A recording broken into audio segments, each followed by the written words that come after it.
Islam, Morris.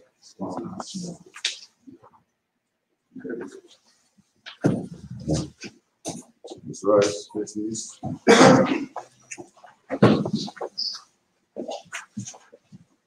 Allah, Father of the universe. Allah, Father of love, truth, peace, freedom, and justice. Allah is my protector, my guide, and my salvation. By night and by day, His holy prophet, Noble Juali. Islam.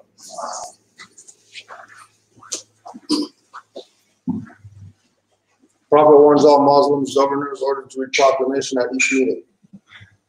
I hereby inform all members that they must end all radical, agitating speeches while at work, in their homes, or on the streets. We are for peace and not destruction. Stop flashing your cards at Europeans and causes confusion. Remember, your card is for your salvation. Failure to obey these orders will be of severe consequence. We are for love, truth, peace, freedom, and when these principles are violated, justice must then take its course. Any member or group of members who hold malicious feelings toward the temple or the prophet, or violate the divine covenant of the Moorish movement, will receive their reward from Allah for their unjust deeds. All true Moors will and must obey the law as laid down to them by their prophet. If they lose confidence in their prophet, they should turn in their carding button, cease wearing their turban and fez, and return to the state where I, the prophet, found you. This is a holy and divine movement founded by the prophet Noble Juali. And if the prophet is not right, the temple is not right. The prophet, therefore, is sending out a divine plea to all Moorish Americans that they do their part in protecting their prophet and the temple. This is an everlasting movement founded by the prophet through the will of Allah to redeem his people from their sinful ways. Noble Juali. Islam. To be proclaimed at every meeting. Islam. I am glad to know that I have a few faithful Moors among you all, and I desire for them to know the truth and the divine truth. There is a host of jealousy about me and the movement now by the same people on our side of the nation that claim I was only a joke and unreal. But now, since they have found out from the government officials and the nations of the earth that this is the only sole foundation that all Asiatics must depend upon for their earthly salvation as American citizens, they are working every scheme that they can to disqualify me so they may take charge of the situation. I have notified all these things to you long ago in the past. It is through the faithful Moors that attribute to the movement and uplifting funds.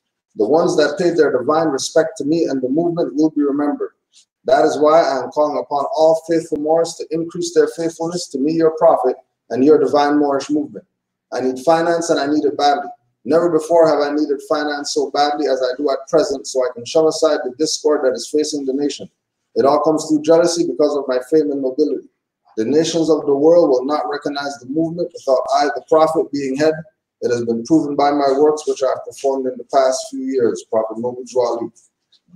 Islam. To the members of the Moorish Science Temple of America. Islam. This is the instruction from your prophet Noble Juali. Be faithful unto your forefathers' divine and national creed, that you will be blessed for your good deeds that you sow in the flesh. Allah is the one that judges the world, and his judgment is now on, but the weak can comprehend it not. The end of time is drawing near, so says Allah to his divine prophet, I, Noble Juali. And that's why many hearts have been turned to stone. Many have eyes to see but cannot see, ears to hear but cannot hear, lest they would be confounded of their sins. These are trying hours now, dear Moors, and every evil spirit is moving, and they are trying every weak mind to overthrow and drag out the true foundation that has been laid and to cause confusion in the minds of the ones that do believe. But if you have the true love of Allah and the spirit of your forefathers, you fear not what you hear or see, but will sacrifice the utmost of your very life to protect your movement and your prophet. Watch your enemies, dear Moors. Your enemies are the ones that speak against your prophet and ridicule him to the very lowest, and the ones that speak against your divine and national principles of your temples. Act accordingly, and Allah will bless you for your good work. Peace, your divine prophet, Noble Juali. Islam. This week's announcements, we got copies that way. Oh, no, you didn't consider what we're doing. Yeah, next, yeah. We'll be at Christy Fitz next week. Next Sunday, class. There'll be Christy Fitz there. So it'll be start up 11 to 3. It's just going to be sort of our it's the In the Park series. So, all right. And we'll let you know where Christy Fitz is, right at Christy Station. The week after that, we'll be having Town Hall. So that'll be the 2nd. Then the week after that, we'll be in Hamilton at Webster's Falls. And then we'll be coming up on our autumnal equinox stuff, which will be inclusive of a walk, a dinner, and one other event right now that's sort of that I'm not remembering. So that's what's going on for the next couple of months. All right. Huh? Ottawa? No. What did you say? No, I'm not remembering. I'm not remembering what the third thing is. Auxiliary. Well, I can find it. No, we're going to be having a dinner, a walk, and then also what happens around that time is the women have their appreciation day, where some of us end up sort of helping out. This year it'll probably be a dinner, whether it'll happen here. Last year they ended up going out, so maybe we'll continue along in that theme. And we'll be talking next week about what our plans are moving forward, as we're in phase 2, right? So, Islam. I know we have some new people, and so if you have any questions, you could present those. Any comments? I got a question for you. I go down there to get a paper towel. The man's got the berry up. He's like, God, the mask. I forget to go on the whole, I've got an allergy thing. And I'm like, but I'm just here. He's like, I think it's better to get the mask. So then I walk up here, the Korean lady, so he's Filipino. I walk up here, the Korean lady, I see some European guy coming out without any mask. Yeah. I walk in there, she's just got a little plexi-board, little piece of plastic up, and she gives me a nod, and I walk in and buy my stuff. Yeah. So I'm thinking about the times these days, right? You're right. So that's the shit. Yeah, it's crazy times right now.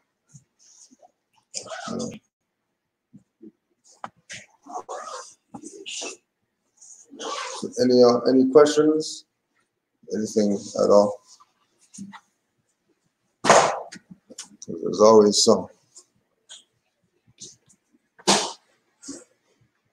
Sis, you got any questions? Good for it. All right. So there was last week sometime we did IG live, and there was some people on there in the chat that they wanted to debate about something. So one of the things that is always made evident is that we're in this from the perspective of we know what our nationality and birthrights is about, right? We're always in the perspective of always learning. You know what I mean? We're not concrete. We're a sponge. So we're always absorbing information. Without no doubt, right? Right. But for the people who are new, good thing that you were guided to be amongst these Moors, because there's Moors out there like what we're going to deal with today. They have platforms and present information, but they're not about the liberation of the people, right? It goes back into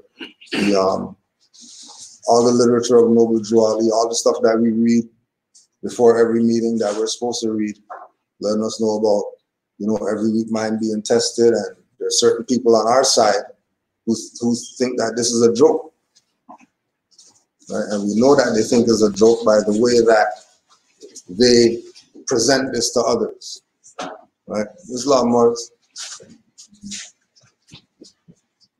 Right.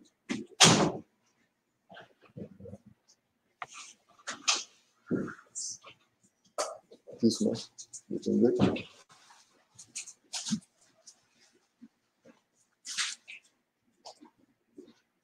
Yeah. All right. Wait, which one? You? no, he's good. Gone to the dungeon.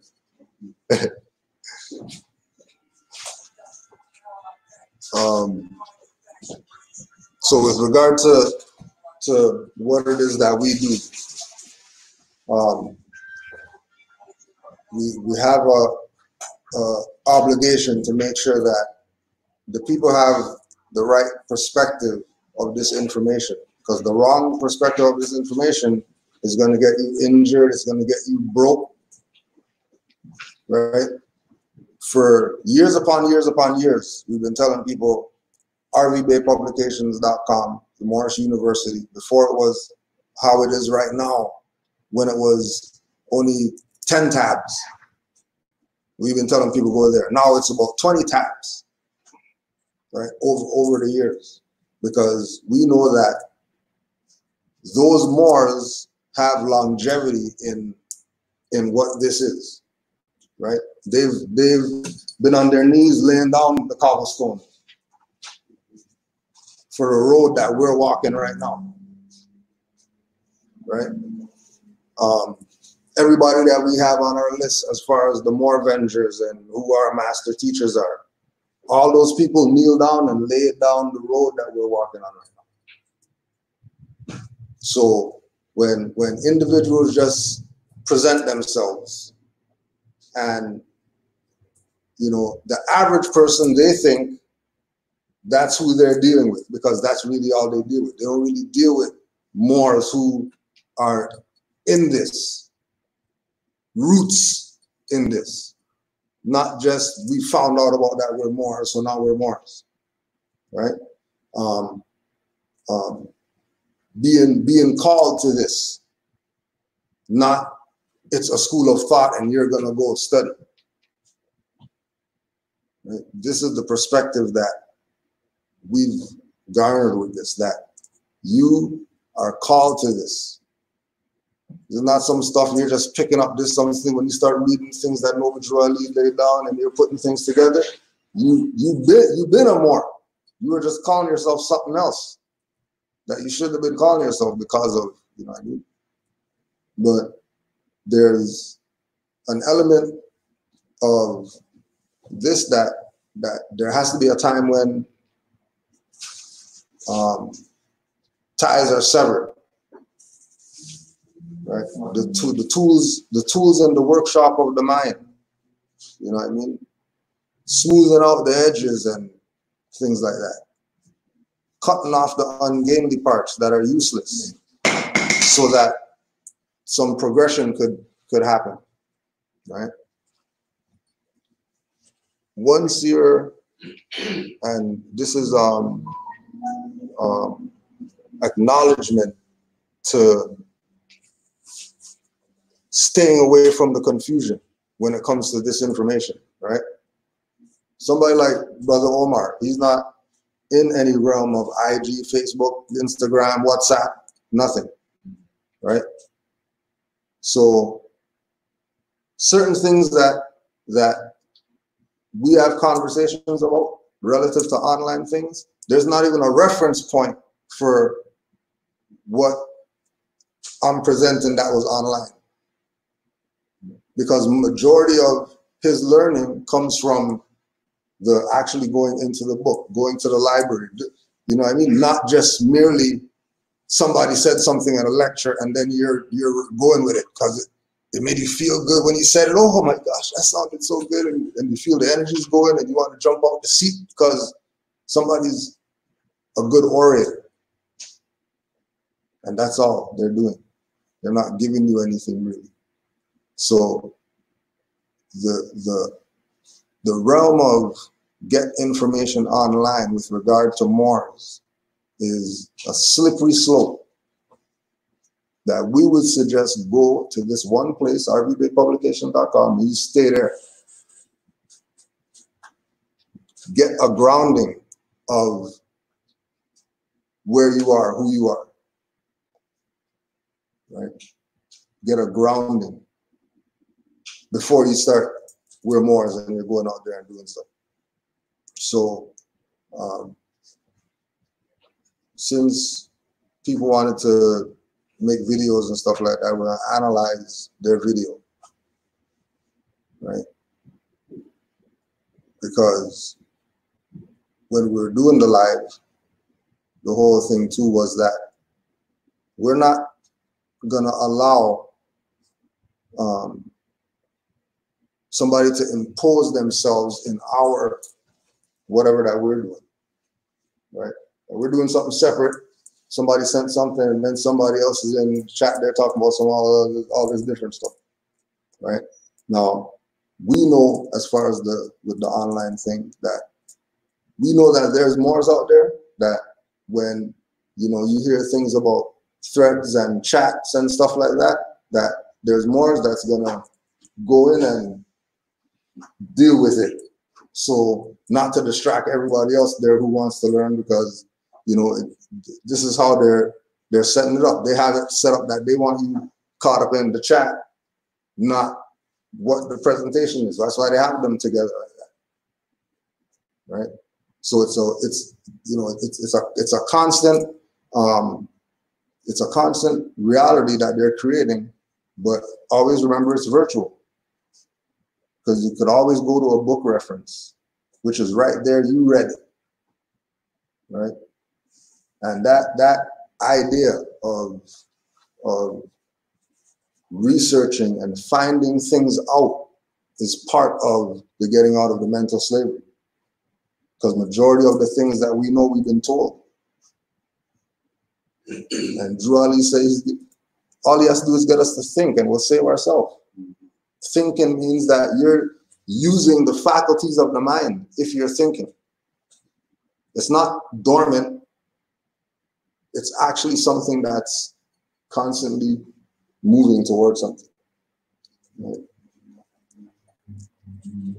How many comments before we start up this thing? What you say there just now, I brought it back home, and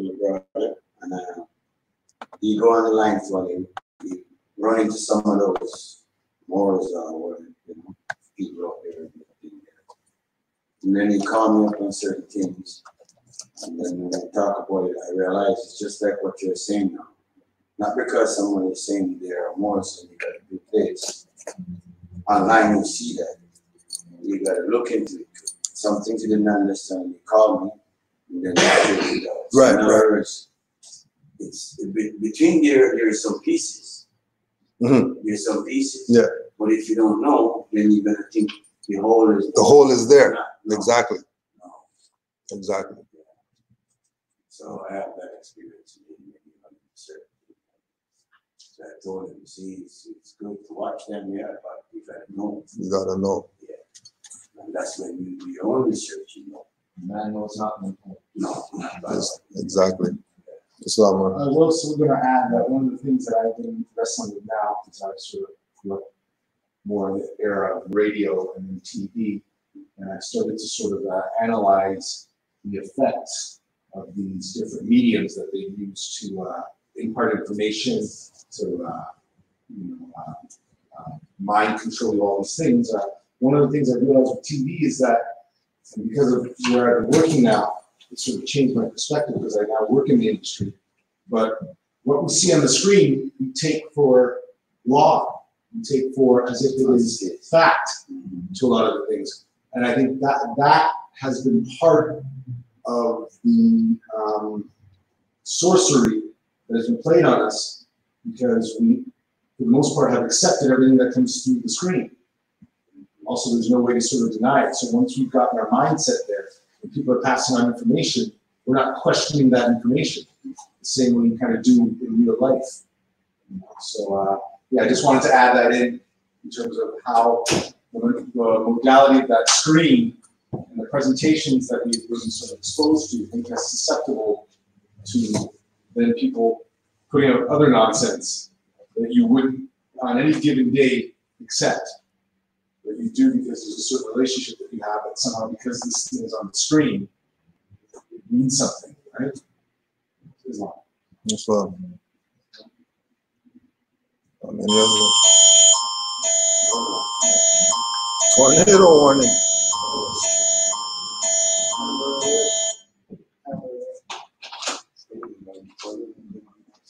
Somebody's child left this. Tornado warning. What? Hmm?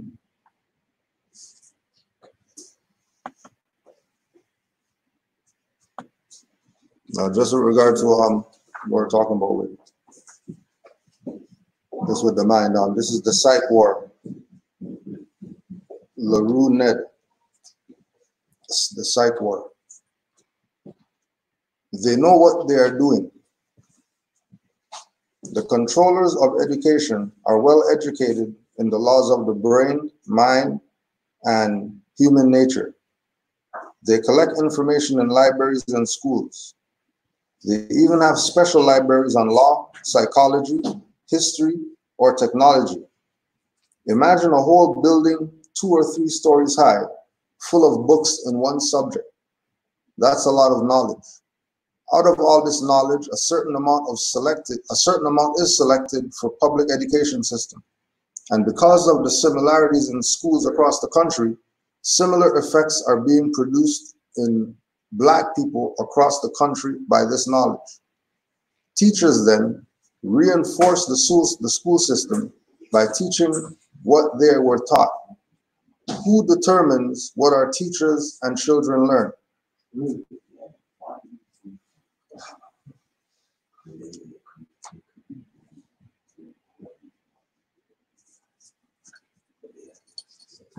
So the knowledge is important to us being who it is that we are in the right perspective. As you this one there.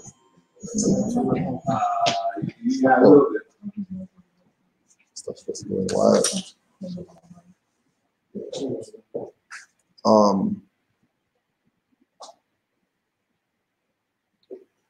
So when you look at the different places that you can get information relative to us and our birthrights, you know, it's why we only put out certain names. We only put out certain websites because we know the reverse psychology that's going on out there, right? Like we're open to it.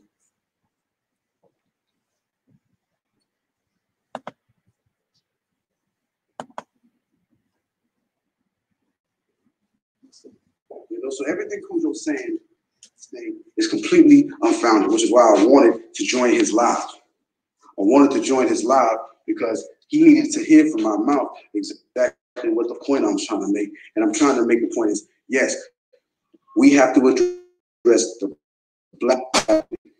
We have to address the Black identity, regardless of what Moorish community you're in, regardless if you're the Canaanland Moors, regardless if you're the Moor Science Temple, regardless if you're Murakush.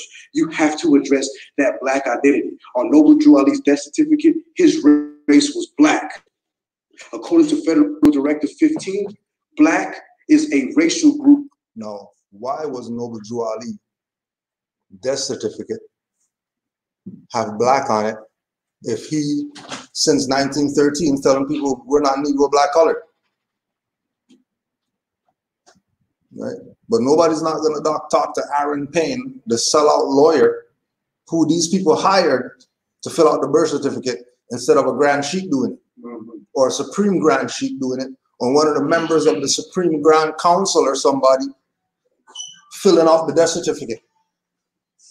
How is an officer of the court filling out the death certificate of Prophet Noble Drew Ali, Islam? Right? And how are Moors taking the position like ride with the lawyers stuff? I'm sure he's we're eating stuff from We're riding with the agent of the court. The agent of the court is who signed the death certificate for the Prophet Noble Drew Ali.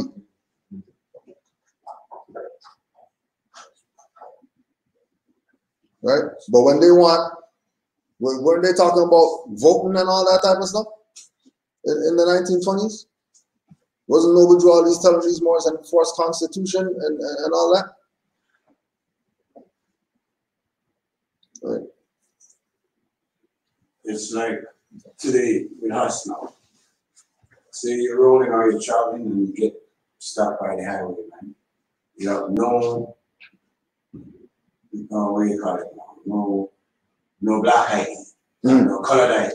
Yeah. You You have your rights to travel stuff on you and everything. That's how they find it. And still, they go deep to find a straw. Yeah. And then want to put you back in the straw. Right. So it's just like our present day, what's happening now. Mm-hmm. So it's like the same thing with no driving. This setup that put on this thing. So we live in it too. Yeah. When you go back, you never find a straw idea on me, but still they want to put me in the straw. That's why I asked the woman in the court one day, the judge. I said, ma'am, why when I'm on the street and they stop me and I'm giving them my thing and they still don't want to accept my stuff? And the judge told me, sir, I have no control of them, but when you come in here, then I could just fix it. And I just, everything throw dismissed. You're free to go. That's just taking my energy. Right, because you don't even need to be up in there. No, they could have called you and told you don't show up. Yeah, they should have called me and told me. Just like once before, too. Court starts 9 o'clock. 9 o'clock, I'm pulling my comforter. Yeah. 10 after 9, they call me. How many minutes after 9, they call me, sir, are you coming to court today? I said, here it is. Court calling me. Me who used to have to go to court to wait for my lawyer to come. Now they're calling me if I'm coming. Court start at 9 and the judge, or whatever time when the judge is asking for you. I said, okay, I'm coming. If I make there, I'll be there.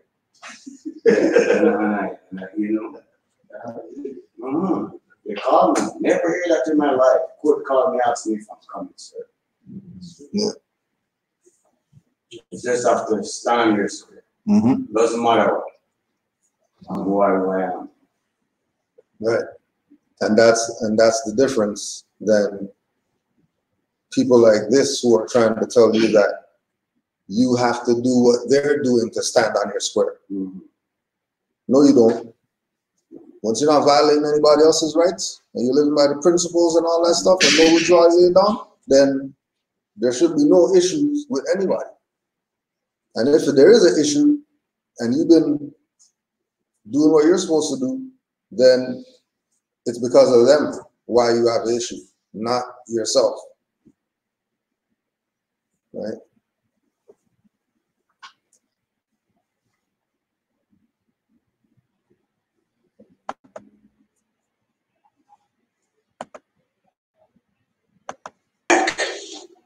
According to Federal Directive 15, Black is a racial group from Africa that has not come from many original peoples like the other, like white peoples of Northwest Africa and Europe, like Asian, being of the original peoples of China and Japan, in those areas. You understand? The Blacks are a Black racial group, which means that they're according to the 740 Negro Law, Section 4, Article 1, and it says that the term Negro is confined to slave Africans, the ancient Berbers and their descendants, and does not embrace the free Moors, the Egyptians, the Negro Asiatic, known as the Lascars. That's what they said. So they're saying there's a group of enslaved Berbers that are here, and those people became the slaves status as they were stripped. It's just a coincidence that we claim Moors identity and they say Negroes came from Berbers, but that's neither here or there. What I'm saying is that you as a Negro accepting a Black identity is the problem. That's what we need to address with the community at large. That strategy in addressing the Black identity in this system is what we it takes randoms. It's doesn't take motions. It definitely doesn't take motions. If you're petitioning, you're admitting that you're a Negro. Just by petitioning, you're admitting. Right? Where's the law dictionary is over there? There's a dictionary here. It should be over there somewhere. Oh yeah. So there's petition. Oh yeah, that's one of these more. Just look up yeah, no, we need it just to look up petition and motion. Petition and motion. So when you look at, so again, going back to where it is that we direct people to get the information, right? What we learned in 2008, being brought into this, that you never file motions as Moors. That was back then. Today, you bring up motions, and you know, different Moors are going to have different opinions and perspectives as to what it is. But how we were brought up, you don't file motions, because motion is the court's jurisdiction. So they can say, we deny your motion, because that's their thing. Now, you can't be free. You can't say, I'm a free Moor. I'm not like the Berber Moors, but then you're filing a motion. Obviously, you're not free. Obviously, that individual doesn't have it right to their self what this is. And again, that's due again to this idea that, you know, we can just study. Whatever you're studying has to be applicable in life for it to mean something. If you're studying it and it doesn't apply to you, this is why we say, with regard to Moorish history, how divine the connection is. Because when we're studying Moorish history, on the other side, we're being that. Right? We're reading about ourselves in history books. We're not reading about a third-party perspective. So this is something that you know, is being applied as far as the history, because we're learning about history of what we go in our pocket. We got nationality cards, says the same stuff with these people from 800 years ago that were doing all these great things throughout the world. You know what I mean? So we have a vested interest in studying Moorish history and being Moors, right? Same thing with this information. If you're talking about you're studying law, then that has to be able to be applied somewhere. I'm studying status. Okay, so how is that on the practical side as far as studying that subject matter? If we're saying status, then there has to be being the status that you're studying, right? You know, like anybody who does trades, you're studying the trade so you can do the trade after. Not studying it to not do that. Oh yeah, just not. I'm not gonna do plumbing, but I'm a plumber, right? You're gonna put it in there.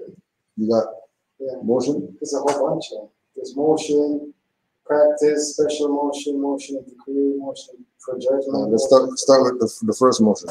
Motion, parliamentary law. The first mode in which the member submits a proposal, measured or resolved by the consideration and action of the meeting. A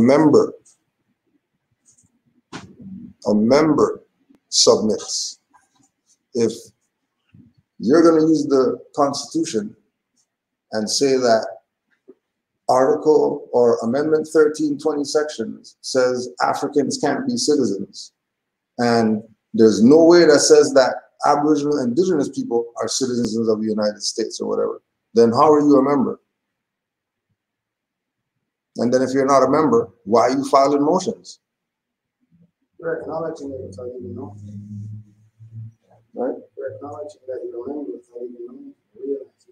But acknowledging that you're a member is really de facto, because you're not a member. That's why every individual who says Negro, black, colored, file something in court, stuff gets denied.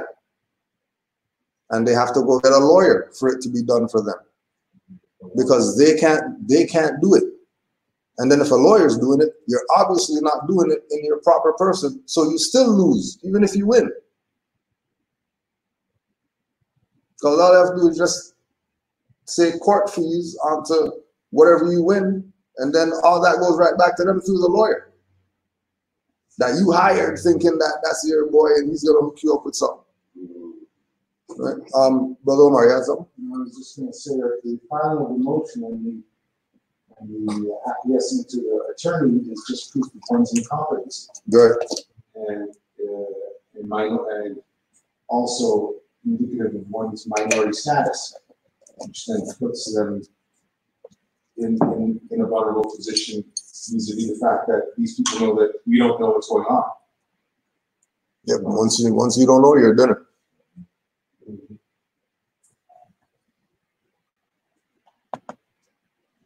It took people who had to sit in libraries for hours and develop these things. And it's the same when you go to court, when you catch a charge, you don't go to the lawyer and say, hell, help me, brother, man. I don't care how dark his skin is. You pay that man that check because he's got that bar license and he's got the strategies that's going to get your ass out of trouble. So you pay for that. But you want another person to put in work on legal thought and litigation and to give you that work. You call him a sellout because he puts his time and energy into his intellectual property and it's a strategy that he uses to redeem him and his family. And you believe that he's just giving it to you. Right. So if we were talking about this the other day, if I know snap 3 times and a mountain of gold just appears out of nowhere, why wouldn't I tell you? Why wouldn't I tell you? Why wouldn't I tell you? Why wouldn't I tell you? Why wouldn't I tell you? Why wouldn't I tell you? Why wouldn't I tell you? Why wouldn't I tell you? Why wouldn't I tell you? Why wouldn't I? They say holding back, so. Right? And this is the game that they play with the birthright. That they know the strategies and the processes of how to get you out of federal charges. But give me 5,000. Right? But then they're claiming that they're Mormons and they have a holy covenant that they got to assist their brother and sister. And actually, we could just read that too.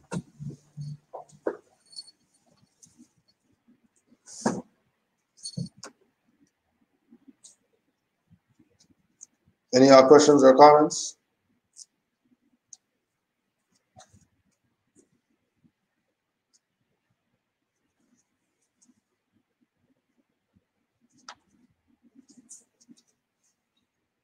Oh, actually, I have a question. What's the difference between a green one and a Berber? Or Berber? Berber is not even really a people. Berber is a language. But they apply it to people in order to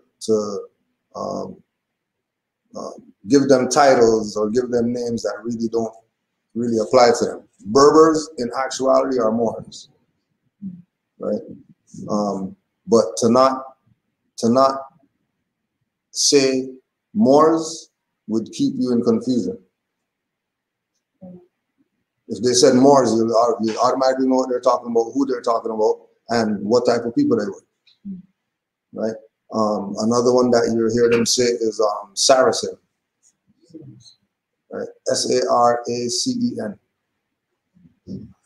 And that's another name that you're gonna see that they just throw around in history books, and it's a Saracen. It doesn't mean nothing to you because you never really. But those are Moors, and it's just a name. Just like how today they say black. At one time they said Berber instead of Moors. At one time they said Saracens instead of Moors, right? And this is something that just happened throughout history. That the people who were melanin dominant, people who look like us, they either identified them as more Ethiopian, because Ethiopia means burnt face, right? So that's how you would see it. And then you see the as far as just identifying people, just throwing stuff out, right? And then later on you see the Negro get put in there, and then they take certain words out, and when they print the books here, they're written in confusion language, compared to the book, the same book that's written somewhere else. So it's a thing about being in North America that they do the whole call people colors and call people different things. Right? That doesn't happen anywhere else in the world.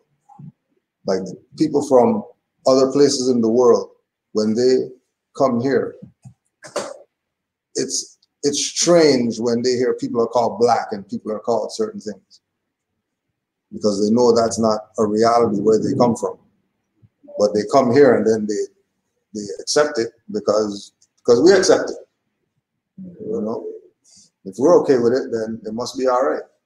But you'll never see, you know, have you ever gone to Chinatown and seen it called Yellow Town? Anywhere? Nowhere. So if that applies to them, then that must apply to us too. And if those people are Chinese and those people are German and whatever other people are what they call themselves, we're Moors. And all the other things are just misnomers that were placed on us so that certain people could have some control over us. Because the only way that they could really control us is by calling us something that we're not. They can't control us if we're in our official capacity as who it is we are. Right? The history doesn't relate that people who were like our ancestors were conquered people. History doesn't say that our people were conquered. History says that we ran stuff. History says that people were paying us to meet with us. You know, that's the level that it was at.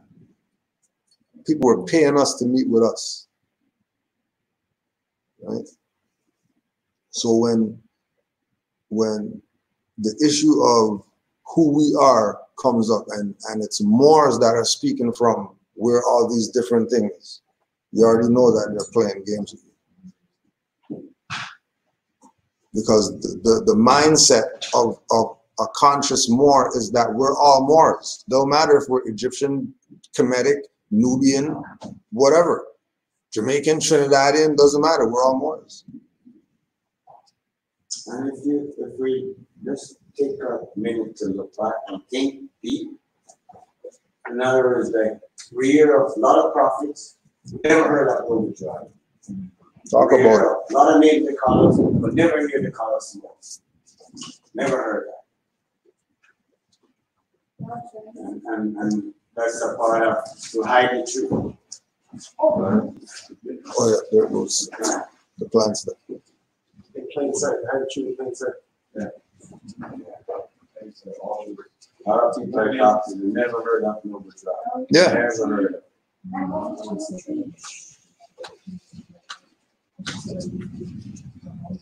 That was a tornado one? Yeah. Not a hydrogen? Because that just said the same thing, man. Every time I see that, I hear that noise, every time I see this child. Some tribes, yeah, no, they're using it for everything now. It's for that, they're using it for COVID. They're using it for everything. Yeah, it's beaten down. It's beaten down out there. You had a question or something to clarify? All right.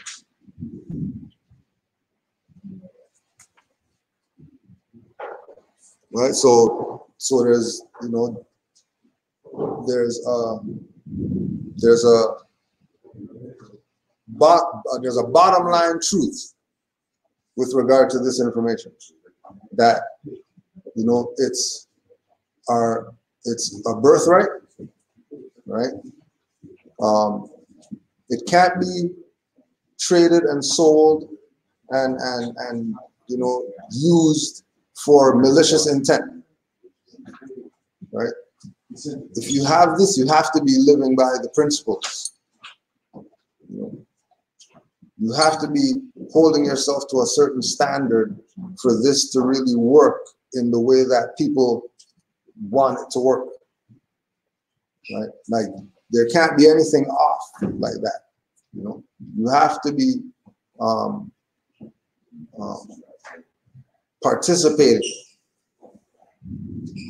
in what this is. You know, you had some more? No, I was just going to ask you then. So, how, practically speaking, for new members, what does that look like? What does what look like exactly? You're saying living by the certain principles. Also, and adhering to all those things. Right. You're saying how that. What is like? Is that praying 5 times a day? Is right. That, running laps? Is that Right. just a question? So that plays out in you knowing universal laws. Right? You knowing that there's cause and effect, and there's you know law of correspondence, law of gender. There's certain things that are the building blocks that if you do things out of order, if you're not following the formula, you're not going to get the answer at the end. Right? And this is specific. This is why Juali said that this is divine. So there has to be in this thing of I'm a more, and then you're thinking that this is about court and doing all these things, and not about meditating, not about saging, not about reading your holy books. You know what I mean? Looking at things from an esoteric perspective opposed to the exoteric, then you're not gonna fully get what this is. So the universal laws, knowing the natural laws, that there's laws of nature that govern. There's a law of nature happening right now. Yeah, it's raining. You can't stop. Right? You just have to deal with it. You don't have an option with the laws of nature. And certain things are natural occurrences. Certain things are because people are sinners. So nature is going to step in and do some stuff because, God's busy, so nature will deal with it. Because this is how deep it is, saying that we're Moors, or we want to be Moors, or we go online, we see some guy go in court and he says something and the judge does this and walks out and everybody's, oh wow, what did he do and all that stuff? You don't want to know what he did, because that's what he did. Your situation is what you're going to do, no matter what anybody else did and whatever type of outcome that they had. And again, that's all based in where are you with regard to this? Are you looking at this from the perspective of the 5 principles? That before you do anything, love, truth, peace, freedom, and justice is considered before you do everything. That's it. Before you decide, I'm going to go to a grocery store or whatever like that. Love, truth, peace, am I getting everything on the list that applies to the 5 principles, or am I going to make sure that everybody I see, I say good day, or you know what I mean? Whatever. There has to be the absorbing of the science of what this is, the divine part of what this is, into the national part, right? Like, I know, for example,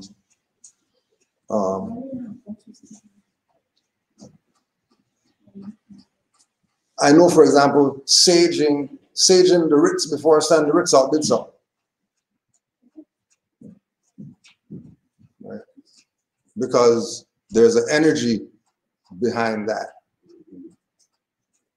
It's a law of nature that's what sage does. That's just what it does, right?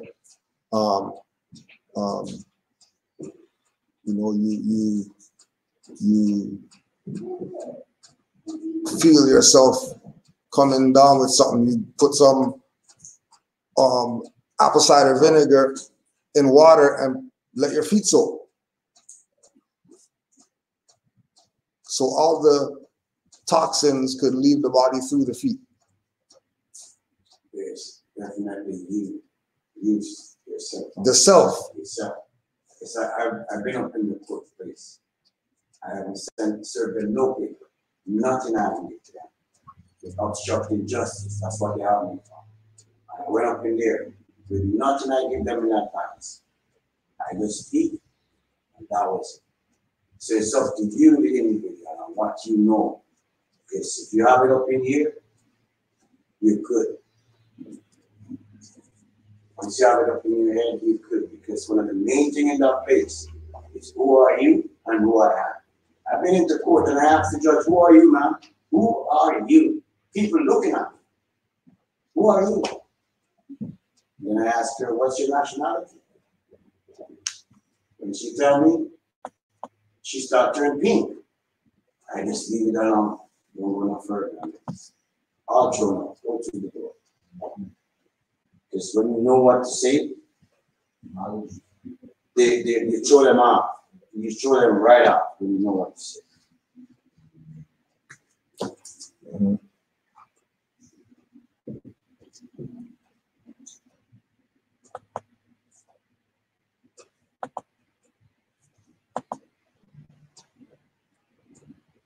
But you don't go to Walmart and believe they should give you your water. Or you don't go to Walmart and believe they should give you this or give you that. You don't go to the banks and say they should give you your reparations. But you look at me like I'm supposed to give you this. And you're not my brother unless you're a Murakush. If you're a Moor, that's cool.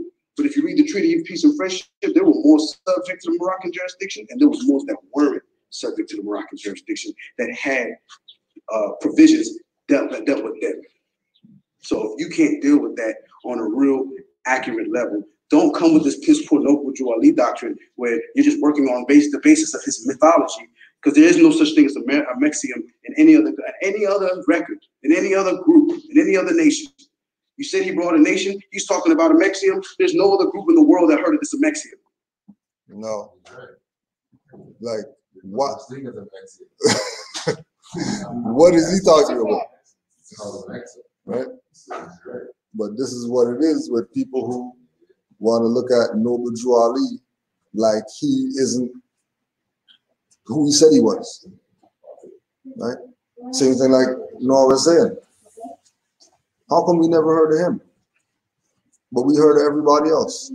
And then when we hear about him, now you're trying to convince me that I shouldn't hear what he's saying or whatever. We studied all these different schools of thought at one time. Right? Been to everybody's school of thought. Nobody talked about this individual, Noble Drew Ali. No one talked about him. I heard so much about Muhammad. Right? Never heard of it. Good one. Malachi, you wanted to spoke about him a lot. From what perspective though? Like the nationality one. Right. Stated that they supposed to learn all of these information. Like, so Noble Drew brought stage one. Elijah Muhammad was like stage 2, and Claire stage 2 next, with 5% and so on and so on. Yeah. Hi, Daddy. Yeah. But look at it from the perspective of all those other people did was change the sign. Yeah. They're supposed to be saying Noble Drew Ali is the prophet. Yeah. They're supposed to be saying we're Moors. You know, that's where they're supposed to be going with it. As soon as they start taking Noble Drew Ali, we're just gonna put him over here and let's talk about somebody else for a little bit. And then even based off of what you're saying, what Malachi said, we have to let you know what place he puts Drew Ali. He doesn't honor him on a certain level. Like, he might acknowledge it, but there was a Quran, he rewrote the Quran and put like this place in. Yeah. And then he's saying, based on what you're saying, he's saying which stage, what stage? Like the Greens. Like, no, that's what I'm saying. But I know exactly what you're saying. Yeah. I'm just saying, what the hell is he talking about? Yeah, it's not really like that. Like, what stage? Like, he brought more science. There's no like, okay, now this is the person who evolved it and brought it to this now. No. And this person evolved and brought it to this now because of the time and the era or whatever it may be. It's nonsense because it's all more science, and that's still what was brought back then was for us now. Still. So there's nothing needed to be reconstructed or change or alter or anything. Right? That's what we've done. NOI was on, and there's documentation that tells you that they're rooted or they're founded in Morris science. So they don't talk about nothing pertaining to that. I was about to say that. I was about to say that. What happened? Yeah, I was about to say that. It's right there. Like, the alteration is like, That's Muhammad. he was in the temple and all the Moors were wearing clothes like this. There's no marks on the third, or symbols or nothing like that. That's something new or he adopted for whatever reason to align himself with ones who don't really have the claim, like we have the claim. So like that's a de facto thing. My opinion, by the way I see it. And not only that too, but again, even though what it is, it's marked up. What happened to his people now? They don't have one wearing. Yeah. They're not wearing. Yeah. Following him. Look at it. He's the follower. He's the leader, Yeah, but they're not following that. They're not following. Muhammad is like one of his disciples. Yeah. He's running a president that big, and his president marked up. Yeah. He knew better. He was a part of it. Yeah. On a certain level. Yeah, some people might, they talk about the prophet, but it's for their own. Yeah. Don't mistake honorable mention for placation, right? Because they're playing games. How they talk about Noble Drew Ali, like they're not for real. You know what I mean? Like how Moors deal with Noble Drew Ali is how everybody should be dealing with Noble Drew Ali. That he's the prophet, he brought us our nationality, and our nationality is that we're not Negro, black, colored, we're Moors.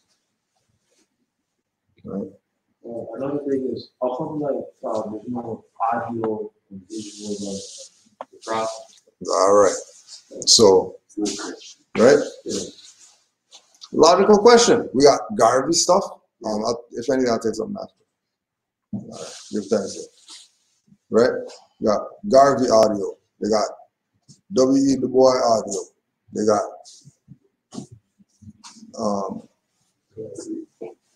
got Haile Selassie audio in the UN, 19 whatever, or in the League of Nations. They got the audio of that. They got audio of the Queen talking about whatever. They got audio about all types of different stuff from the 1900s. Nothing on Noble Drew Ali, nothing at all whatsoever. Absolutely nothing. Nah, something's going on. There's a conspiracy. And then like what Noble Drew Ali did, like he purchased land for the Moors, right? But I can't remember the exact word that they called it. Mm. And then he died. What happened to that? The land or the treaty or whatever. So in the 19, Omar, you had something before you go on? No, this the super brief part of understanding what we're going through is a nation that has been decimated and conquered, and is trying to sort of reform itself. And I sort of feel like we see certain of these attacks or the atmosphere. We don't really, I think most of us don't really understand the enormity of what this really is. It's keeping a bunch of us enslaved, mostly now just by sort of sorcery and double talk and contracts that we sign into. It's really about us coming back into our own land and into our own sort of proper person. So that was all I was going to mention. That was tied in with before what we were talking right, about, yeah. what's going on and what we're doing. Mm-hmm. The thing that he did that crashed the stock market was so in 1928 there was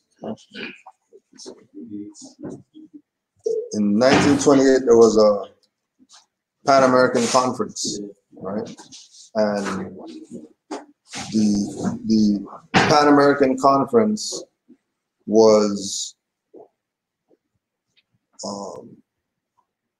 had all different American quote-unquote nations involved with it, including the Aboriginals and whoever else.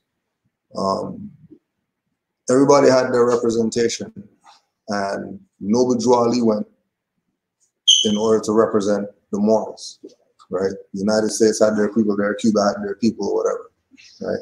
Right next door to Jamaica. Yeah, right?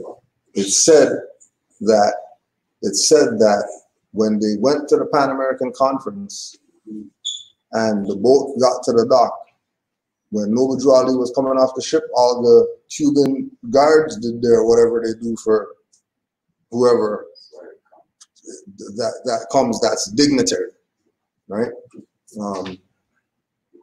Because it said that Kirkman Bay, who he's another one of the Moors that went the other direction after Noble Drew Ali transition. He was the translator when Drew Ali went, right? Now, the thing that involves the stock market and all that is that the United States, in order to be who it is that they were, they had relations with Morocco, right? In order to be over here doing whatever it is that they're doing. When Noble Drew Ali started proclaiming that we're Moors and that we're a nation, he was doing that on the heels of Henry Turner, which is the Washita Moors and the whole thing with the Louisiana Purchase, because Henry Turner is his uncle. So being that he's a direct heir, right, he took it on himself to even go further than they did, because they even went to think, and they won as Turner. And they won as Turner and got their 68,000 acres back, right? The point of him proclaiming that we're Moors and saying that we're a nation and then raising up the Moroccan flag over here meant that they don't really have jurisdiction like that here anymore, because the land now doesn't go back to them, because they really only had the 13 colonies. And they lost that because now all those colonies now become the Asiatic states. That all those colonies were supposed to have a temple in all of them, and then the temple is going to be the regency for those particular states, right? So that's why they talk about the stock market crashing in 33, but they don't tell you about 29, because then they're going to have to talk about Pan American Conference when that if you go research Pan American Conference right now, you're not going to find nothing on it, but you're going to find on every other one of them that they had, right? How come there's no information on this 6th Pan American Conference, 1928? But there's 1 to whatever, 6 missing because of what really happened there with regard to the Moors, Europeans in America, and the transfer of power from the Europeans to the Moors.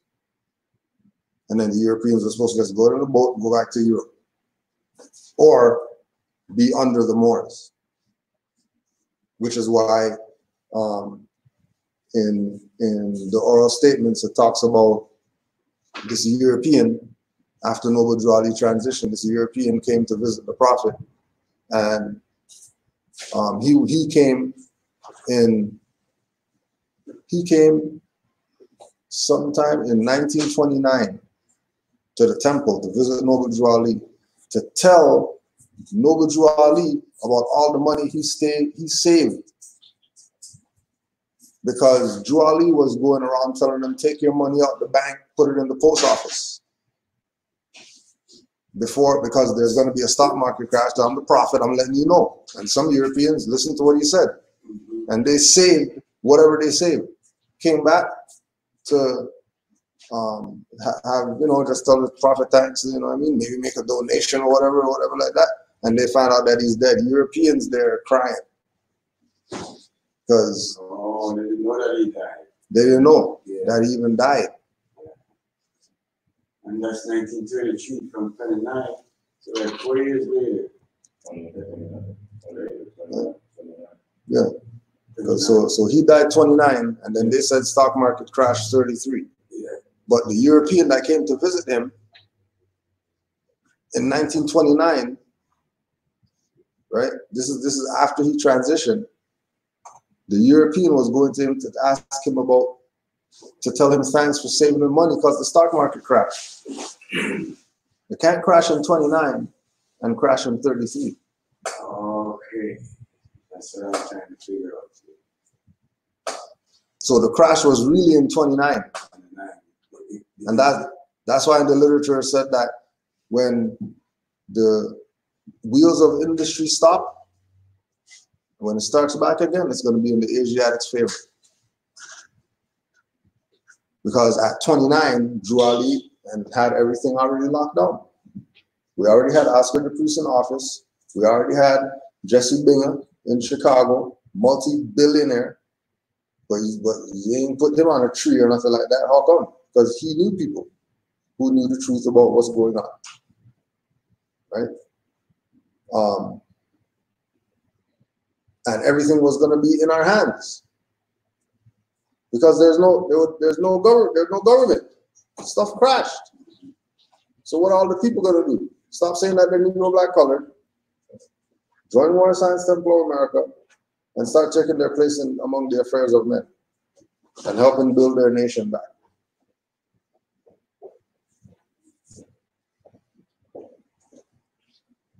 I have a question about why we spell the Quran different from the other, not other, but the other. Oh, the K versus the Q. Yeah. One, you could just look at it Arabic. One's Arabic, and one's translation of. But if you look at it from the word origin, when you look up Quran, it'll tell you look up the K one. And then when you look up the K one, it'll tell you look up the Q one. So it's really the same word, really. Right? It's not a different word, but the Quran. Phonetics and different words that do names too. Word can, K is the same words. And it's the sounding words. Sound. So the sound, certain letters are the same sound. So there was a root letter. Many different letters off of that sound with different shapes of that sound. But it's still kind of like the same sound came from that one sound, like and pretty much the same change. I think say they changed the original letter J, but they changed the use Y. They changed the Y to J. So you get certain names in different languages, and then the dialect, how they pronounce the word, different sounding. To the future, we can see I cannot hear you. you're going to say Jesus, right? What? In certain Latin countries or Hispanic countries, they're going to say Jesus, right? That sounds like an H, but it's still a J, but then it's really a Y. It's but it's not, you cannot say yes or yes, that's for yes, but because of their accent going on, it's so hard. The Y sounds like an H instead. So Yeah. So it sounds like they're saying Jesus. But it's really Jesus. Jesus or Joshua. Right? So there's no real difference between phonetics. Yeah. Different language dialects and the sound that that word makes. And the interpretation of the sound.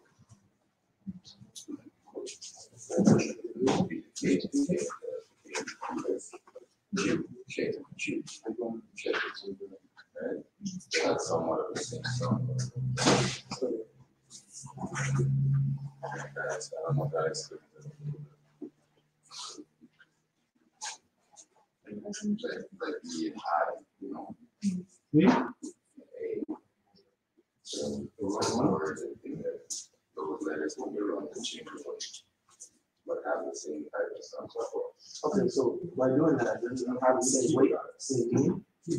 Like this is have the same merit on both sides. Now that the names are changed from natural form. I would say the words both ways, because if you know what you're saying by what you're hoping by what you're saying, I think then it will not affect.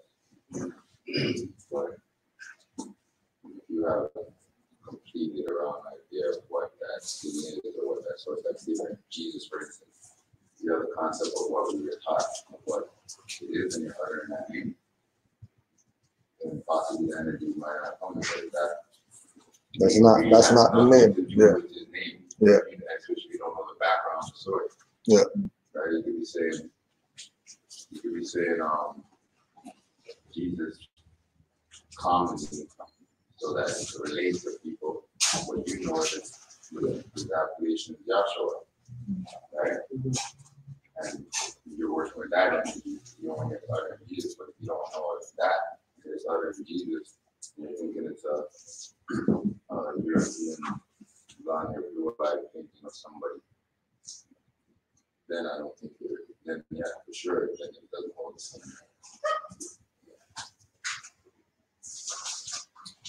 And then the other part with the Quran, that I'm showing you was that too, that it's also an acronym, right, on the poster. Knowledge, order, rhythm, astrology, astronomy, nature. So Quran's that as well. Not just what they say, this book came from Muhammad and then you think that that's it. Quran's also that. Knowledge, order, rhythm, astrology, astronomy, and nature. Right? And that's where we go with regard to Quran. That's why we would say that we're Sufis instead of saying that we're Muslim. Because Muslim is the book and pray 5 times a day and whatever, and Sufi's that. Sufi, oh, that's the ancient. Right, ancient Islam, or mystic Islam. Yeah, and Sunni. Yeah.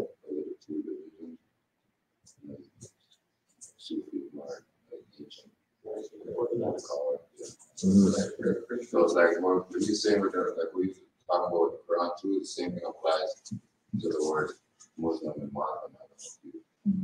Yeah, yeah. So when you look up Muslim, they don't really give you a definition. They tell you to see Muslim. Give you a definition of Muslim. That's like 2 letters they change. Like a O and an E, with a U and an I. Same thing, the negatives. You have to ask the question like, why was it someone converted? When you look up the definition, it tells they don't give you a definition for both. So you look up one, which is more or less the origin. Right. Commonly now, why is the origin not used to describe that? People say they're that, say they're Muslim. Right? So we're Sufi, but we consider ourselves Muslim. M-O-S-L-E. Yeah. Just like when, if you even to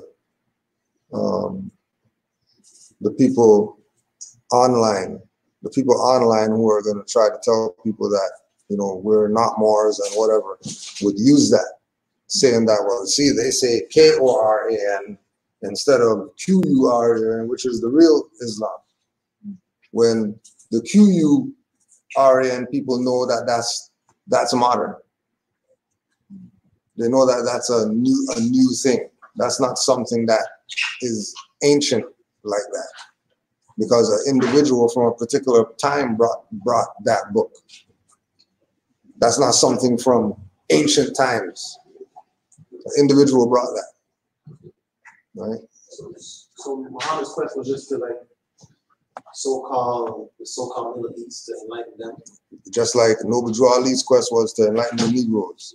Buddha's quest was to enlighten Asiatics. You know, Yahshua's quest was for wherever he went. You know what I mean? In his sojourn. You know? It's the same quest. Different form of the same quest. Same 40 days, 40 nights. You know what I mean? Just a different.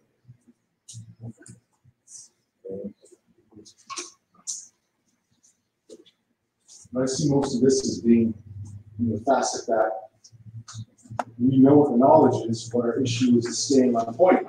All of us.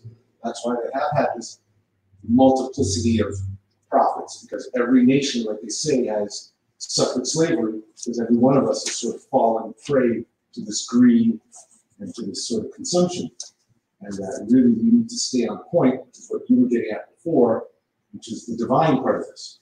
Because this is really a divine, experience. You are a spirit having a physical experience. And we're here to learn what I think I've seen it as is the filters and the aspects of this physical body allow us to experience and do things that we can't do in that other realm. And we can't experience certain things without this husk on us. But really, this is just the beginning. This is how we learn about relationships. This is how we learn about touch. This is how we learn about sight. Yeah, smell, all the senses. All those things. Once we go to the next level, we're not really going to be experiencing that. Yeah. That's part of the basis. It's like learning how to walk before you run, right? And what they're getting us to run, the next one's going to be to fly. Right? We're at that running stage now. Yeah. That's what really this is about. The problem is that, like they say, because this is the land of milk and honey, they gave us everything. None of us should be suffering it in. Each one of us should have a castle. Each one of us should be, there's enough land. Well off there. There's enough land and food out there that everyone should be. Well, first of all, we shouldn't have the kind of populations we have to begin with, but if everyone would have theirs. But somewhere in there, someone decided, hey, I think it came down to the fact that each one of us has to do some work. And if I can somehow manipulate you to do the work that I have to do, then that's something to get done, right? Because each one of us has to go fell our trees, each one of us has to go cut our logs, each one of us has to build our house. If I now can get you to do that for me, and if I can get you to do that on a mass scale, then that's sort of the, what would I say, not the hook, but that is the result of what happens when we continue to lose the perspective of what this is. And what I see, we find that even going after those physical goals ends up resulting in nothingness at the end of it anyways. You can't take all that finance with you. You can't take the houses, you can't take the cars. Yep. At the end of the day, it's about that relationship that you have with your mother or your brother or whatever, right?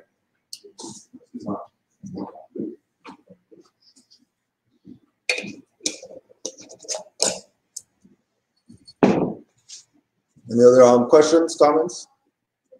Any other questions? Bring it all out, Here now.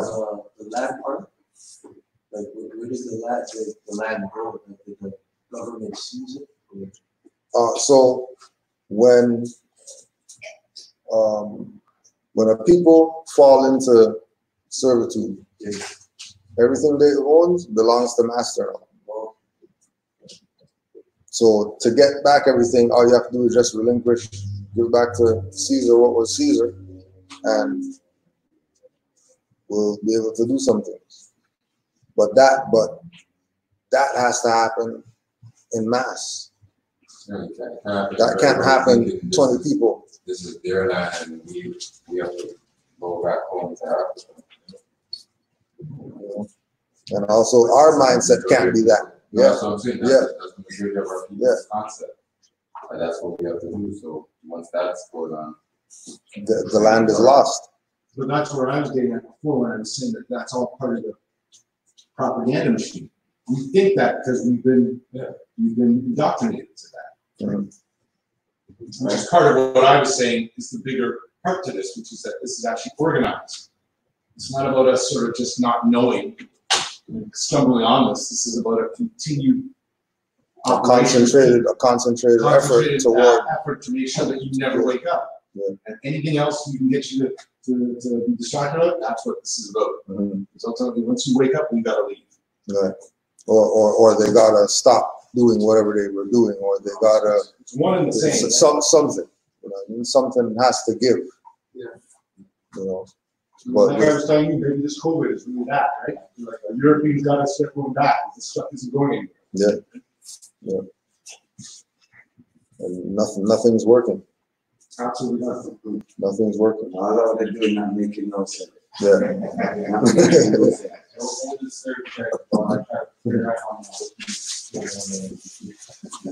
Well, I keep telling people, this is what I was thinking about a couple of days ago.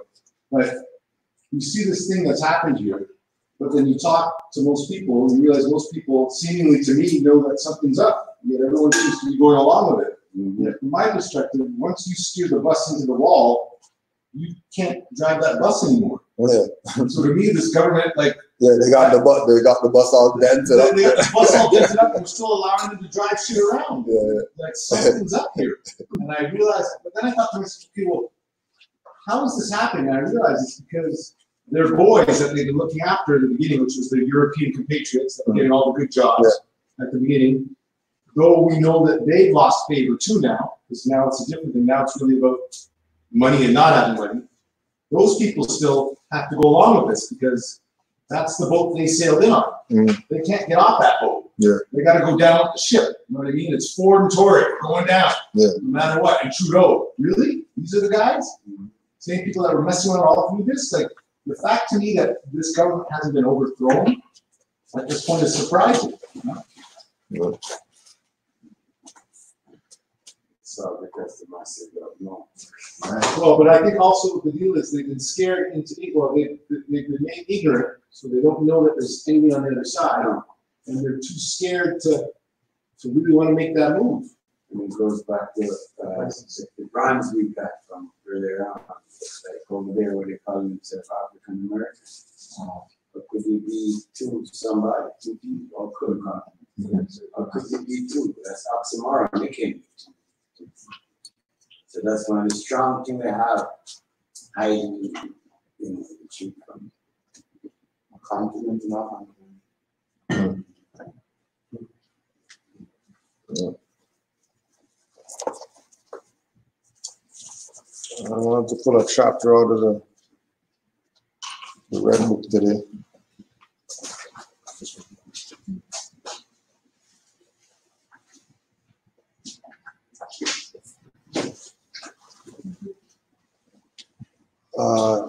Chapter 18, Huh?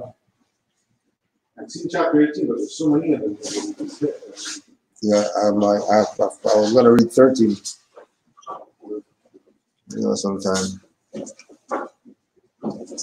Mysteries of the Silent Brotherhood. No, that one.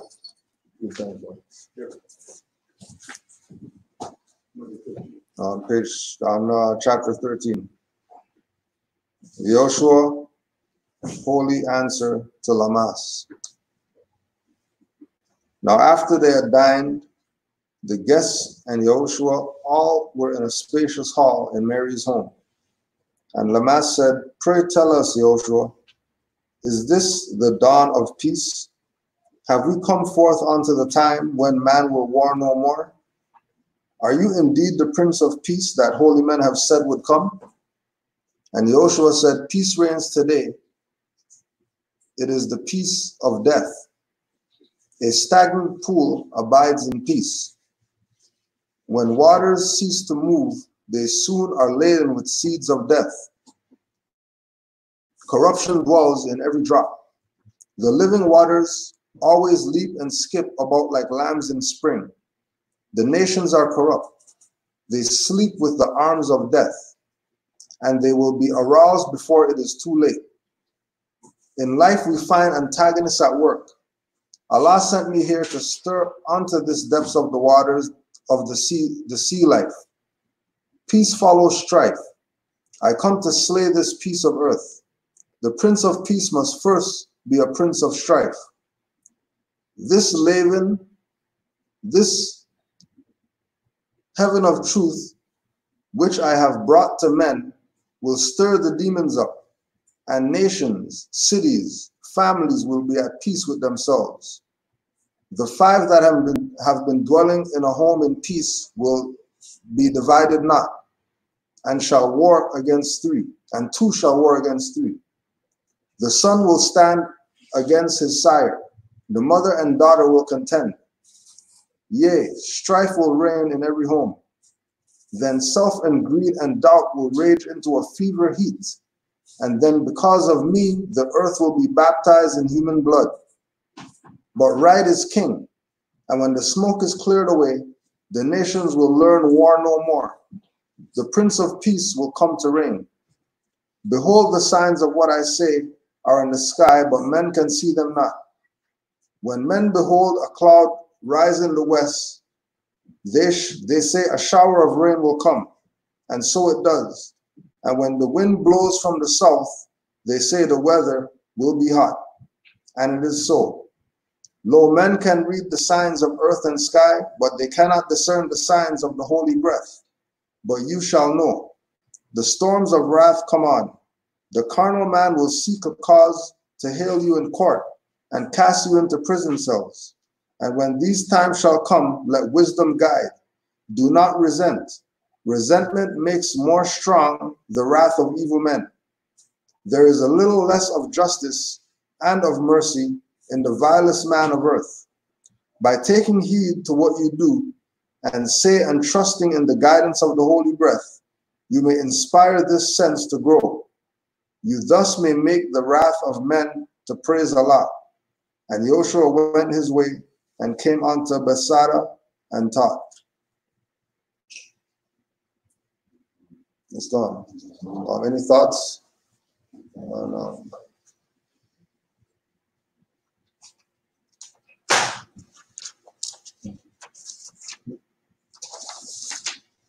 So who is Joshua talking to? Just like a congregation, or just like his, he said he's in the house, right? So Yeah. At Mary's house, and he was speaking with Lamas. So when we're going through the mysteries of the Silent Brotherhood, all the interactions Yahshua has is with people who are supposed to be the head of the whatever, the scribes, and then he's coming, and they're yielding to him being the Prince of Peace, the Christ, the whatever. You know what I mean? Him bringing the message to the nations or whatever, right? But always look at the perspective of the metaphysics of Yahushua, the Christ, is really every individual is the Christ. You know what I mean? So it's you that's in this, having this conversation, right? And you can look at Lamas as the lower self, right? Trying to reach a certain level of understanding, because, you know, we got the Christ here, might as well pick his brain or whatever. You know what I mean? Right? That's all. Is this the dawn? Is this the dawn of the peace? Are you indeed the Prince of Peace that holy men has said it will come? Right? Now, when you look at the whole idea of the Prince of Peace and look at Noble Drew Ali and presenting to us the principles, and then one of the principles being peace, right? And then the energy that holds, and being the prince of that vibration, or the prince of that frequency, the living example of that energy on the earth plane, is how we're supposed to be emulating it. You know what I mean? We're supposed to be it. You know, we're supposed to be that Prince of Peace. that, you know, like we were saying before, that when you're engaged with somebody, they're getting one of those principles off the top, right? The stress is the first one, because it's even stressed in other things that, you know, we have to learn to love instead of hate, and then love is the first principle. So, you know, that's probably the one we have to do most. That's why it's first, you know. But all of them apply like that. You know what I'm saying?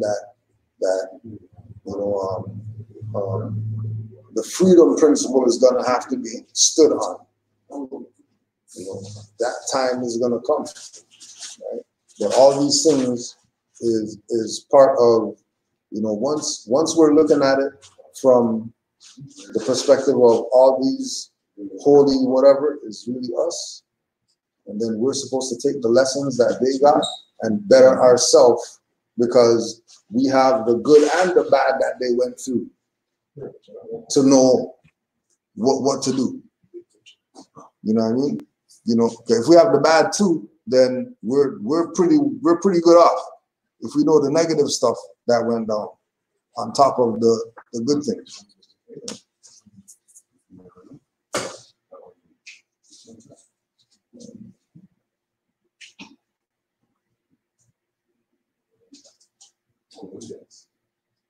Right? The nations are corrupt. They sleep within the arms of death, and they must be aroused before it's too late. In life, we find antagonists at work. Allah sent me here to stir onto its depths the waters of the sea of life. Peace follows strife. So again, this is part of the whole him breaking us into the metaphysical realm of existence of certain things on earth that we're looking for. If you want peace, it's only coming after strife.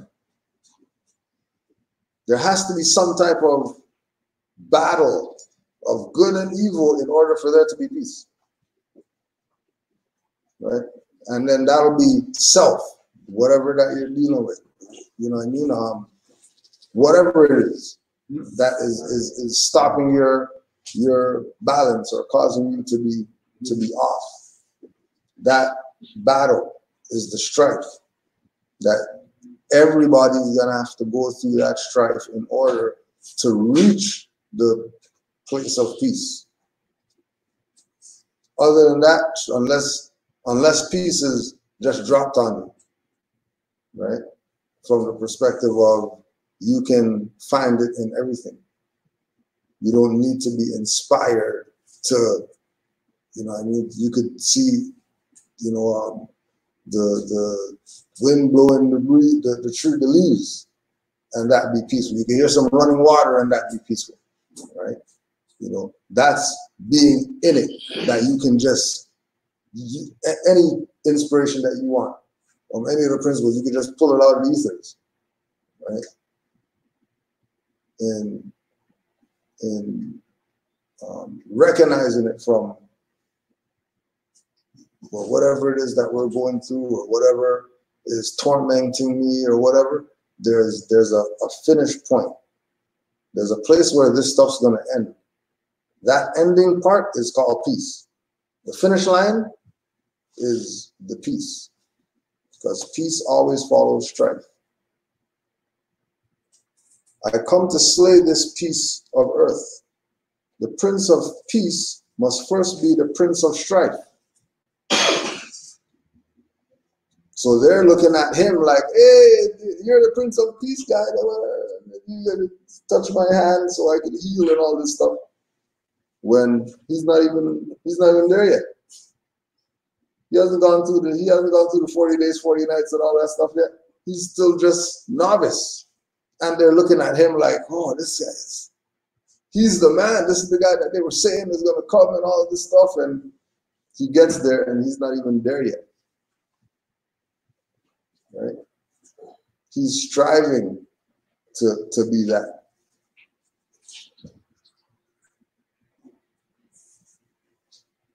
This heaven of truth which I have brought to men will stir the demons up, and nations, cities, families will be at peace with themselves.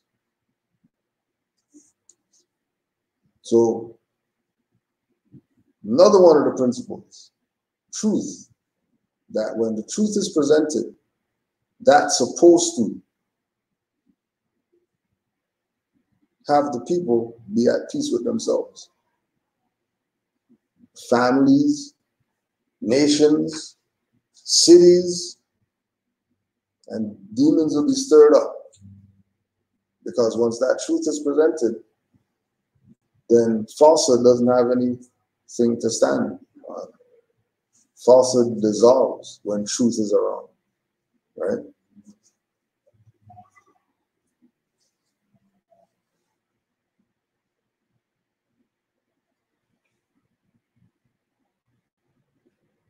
Then self and greed and doubt will rage into a fever heat. And then because of me, the earth will be baptized in human blood. But right is king. And when the smoke is cleared away, the nations will learn war no more. The Prince of Peace will come to reign. And so it goes again back to the individual recognizing, the man recognizing that if you're claiming we're the kings of whatever like that, then you better be right. Because kings are right. They don't live immoral lives. If we're the ancient high priests of the whatever, then you better be living by a certain standard. Because to articulate it and not be it is fraud on you. That again, why we said from the beginning that you know the universal laws, because you wouldn't violate nature if you knew that, you know, tornado is going to tear your house down if you violate. If there was a written thing, if you steal, tornado, whatever, house burned down, and there's actual effects of the cause, people wouldn't do stuff. They wouldn't violate how they violate. You know, and majority of people just get caught up by other people's violations.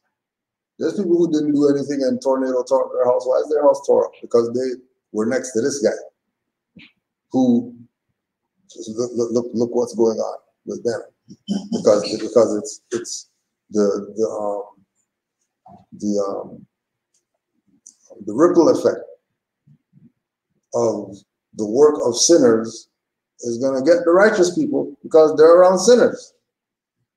It's not them. It's guilty by association, which is why, again, that we do this thing of Moors getting together and Moors doing stuff with Moors and all that stuff, because the amount of stuff we do with Negroes compared to Moors, it doesn't match up.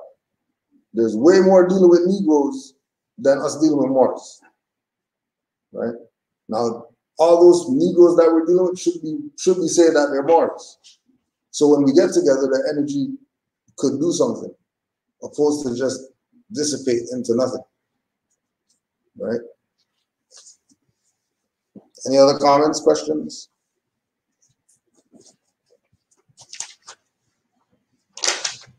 I don't want to say 18.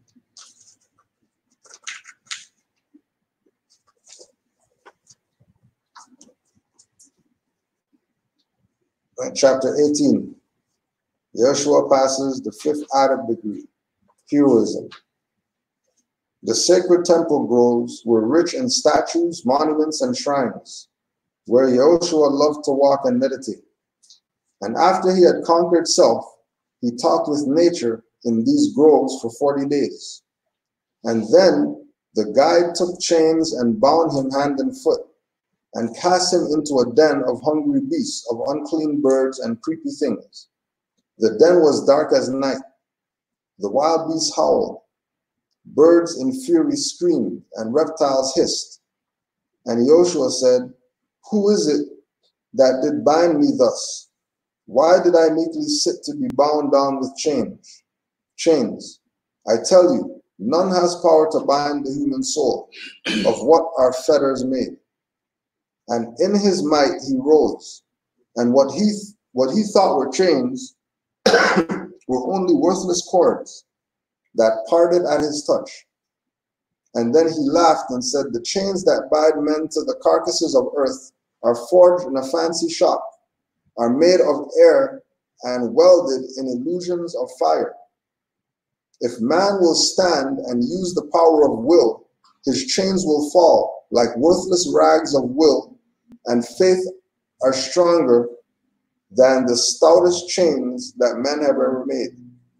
And Joshua stood erect among the hungry beasts and birds and said, what is this darkness that envelopes me? 'Tis but the absence of the light. And what is light? 'Tis but the breath of Allah vibrating in rhythm of rapid thought. And then he said, let there be light. And with a might will, he stirred the ethers up, and their vibrations reached the plane of light, and there was light. The darkness of that den of night became the brightness of a newborn day.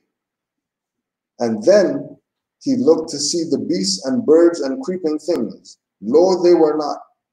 And Joshua said, of what is soul afraid? Fear is the chariot in which man rides to death. And while he finds himself within the chamber of the dead, he learns that he has been deceived. His chariot was a myth, and death a fancy child. But someday all men's lessons will be learned, and from the den of unclean beasts and birds and creepy things, he will arise and walk in light. And Joshua saw a ladder made of gold, on which he climbed, and at the top of the white robed priest awaited him. Again he stood before the council bar.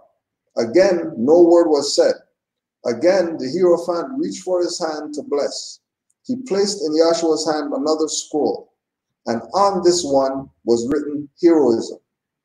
The Logos had encountered fear and all the phantom hosts, and in the conflict he achieved the victory. Islam.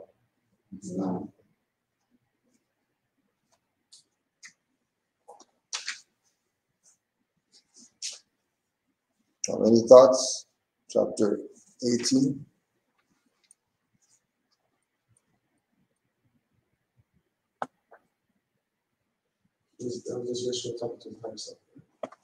Yeah, this was Yahshua and himself. So like that dark den is like a paradigm or like a metaphor. Yeah. For strife, darkness, the darkness being ignorance, the darkness being all illusion, right? Omar, that's all. Just that's what the darkness is. It represents you not knowing. From the perspective of, you thought that there was all these wild animals hissing and doing whatever, and once you get the light of knowledge, it lights everything up, and then it becomes clear as day, and there's no real opposition. So that's what all these things are allegories from my perspective of certain aspects that we're going to face. So they put it in a story on certain levels to sort of, some of that I'm sort of a little bit curious about as to whether they sort of try to encode things actually in the body of work. And even on the surface level, it's still, from my perspective, it's still giving you some very sort of fundamental things to follow. Yeah. Like this one, we have a saying, fear is false education appearing as real. So what he's showing you here is that in the dark, you're hearing all this hissing, and then you turn on the lights and it's a mouse. Yeah. Or nothing. Or nothing. Yeah. Yeah. Do you think that when you're in the darkness, like, there's a circle of 360, all of knowledge. Do you think like the darkness pollutes the circle? Does the darkness what the circle? Pollute Pollute the circle? So you don't see 360, like, you don't get all the knowledge. well, that's why he was making reference to the light. The light is the 360 degrees of knowledge that allows you to see everything. So without the 360 degree of knowledge, you know those light bulbs that you could put different ampage, right? Different watts. So you have, 30 watt, which is, then you have 60 watt, which is whatever. Then you have 90 watt. Then you have, the full 100 that you could see everything going on, which 100 again is the 360 again, right? So it's not that it's pollutant, because really it's an illusion, because once you get the light, the darkness disappears. The darkness is only there because there's no light. That's the only reason that the darkness is there. But as like he was saying, in his might he rose, and what he thought were chains were only worthless cords that parted at his touch. And then he laughed and said, the chains that bind men to the carcasses of earth are forged in a fancy shop, are made of air and welded in illusions of fire. If man will stand and use the power of will, his chains will fall like worthless rags, for will and faith are stronger than the stoutest chains that men have ever built. What is this darkness that envelopes me? 'Tis but that the absence of the light. And what is the light?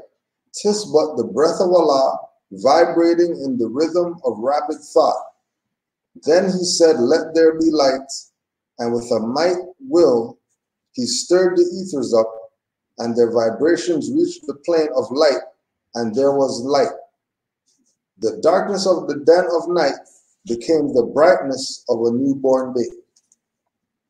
Right? So now you're in a whole different paradigm now. You were in darkness, and now you're in light. And in light, you're in a whole different place when you're in the light. You're in a different place now. You've crossed the threshold into a new existence, and then now you're starting from. So he went through the darkness, which led him to heroism. So now he's starting in the realm of heroism. And then when he gets to the next stage, and whatever he goes through for that would be the end of that, and then the new stage is going to be where he is now. Right?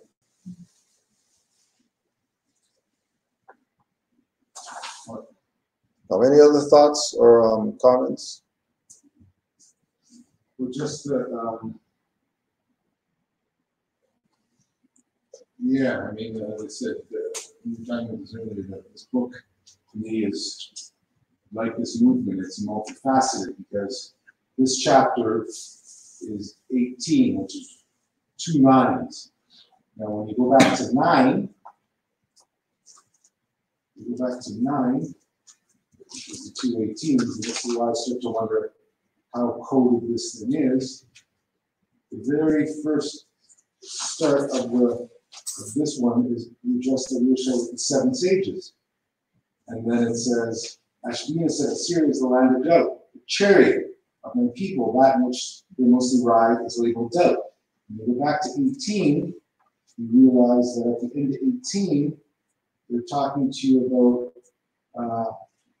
when he finds himself within the chambers of the dead, he learns that he has been deceived. His chariot was a myth, and death a fancy child. But someday all men's lessons will be learned. And from the den of unclean beasts and birds and creepy things, that to me is all the nonsense that we're told about. Once we get through all of that, we will raise to walk in the light. And Yeshua saw a ladder. Yeshua saw a ladder made of gold on which he climbed. At the top, a white robe met him. When we go back to 9 breaks down the 7 different major ruling sort of nations out there. He starts off by talking about Ashbina, he goes on to talk about Apollo, he goes on to talk about China, Egypt, and all those kind of things. So really, to me, it's layered. It's almost like you have to read 18 first and then go back to 9, and within 9, he's breaking down that each one of us belong to each one of those phenotypes, and whatever that phenotype is going through, that he's sort of saying, okay, in Greece, they think everything's a god. Well, your lesson in Greece is to know that there's only one God. In Assyria, he's telling you that, unless you see your God, God doesn't exist. He's telling you, well, those guys, you got to know that God is there. So really, it's a sort of multiplicity of lessons that he keeps throwing at you in different rhythms, different angles, and then on different sort of consciousness levels. Yeah. And so, you can start anywhere. You can start with both of these books. And this is why I said it's these 3 books, this, the Quran, and the 101s. And he's giving you back all the power that you need. Because those chapters also refer to the fact, or at least the one that he read, the 18, goes along with another chapter, and if it takes a couple minutes, I'll be able to remember, but talking about how there is no death. And that death is just an illusion, just like all this other stuff. So that once we start to get to really vibrating on the level that we should, then this concept of death, of ending, all that stuff is an illusion. It's gone. Yeah. So then what really are we here for? If we are here to never die, if we could never die, then what are we really here for? And that's what I think he's hinting at, which no other person, from what I've seen, really gives us this kind of thing from that perspective of a nationality and bringing us back to that promised land without having to pay some fund. Pay some five grand for some intellectual property. Islam, bro. Any other questions, comments?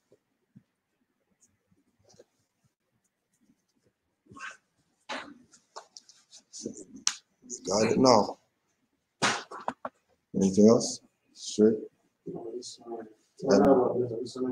and if it's not, even if it's not relative to what we talked about today, whatever questions you got, feel free to put those out. Why do you gather on Sunday? Because the concept of Sunday school, and in the literature, from the Moorish literature, from the Sunday school comes the guiders of the nation. So we do it on Sunday, but it's supposed to be, every day of the week type of thing. You know what I mean? Like, it's not limited to just only Sundays. Go ahead, Brother Omar. The other part too is that Sunday is the beginning of the week. Yeah, I was thinking. So that's the one concept. And you'll notice on certain calendars, they have Sundays at the beginning of the week. That's correctly how it should be. A lot of them will have Monday as the beginning of the week. Sunday to me, and you notice that the European uses that for you to either go and worship football or worship his God. Yeah. So what we're doing is we're taking that energy, which is how else would you want to start the week off? Right. You want to start the week off with your dose of your booster juice. That's what this is, right? But I mean, like, they're supposed to have Friday night meetings. Yeah. They're supposed to have all this other stuff going on, right? Sunday, if you're asking sort of, even for us, the reason why we do it is most of us work Monday through Friday. So we picked the Sunday because we realize that most of the time Sunday, most people are accessible. Off, accessible. It also fits in with the fact that we've been programmed for that anyways from before. Yeah. Right? So that's the reason, sort of divinely and then nationally. Yeah.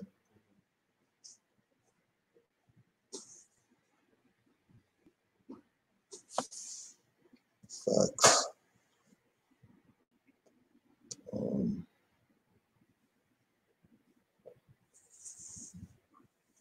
Nothing in the chat.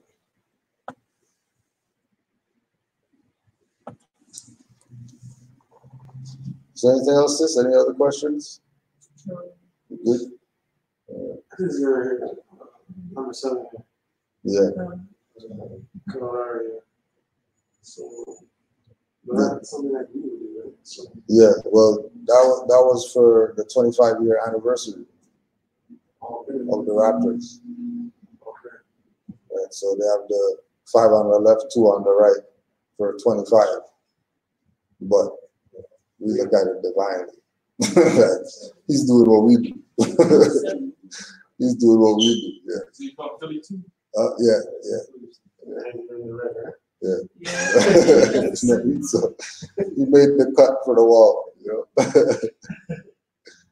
He made the cut. No, but the unity. No, but he also Yeah, because he has the 7 on him. You know, like you just gotta go with it sometimes. Yeah, it does. Truth in plain sight. Yeah. Truth in plain sight. Yeah. Because he can show to anybody else. Yeah, you know. So so we said we're gonna jack that one because it sort of speaks to, you know, where we're at.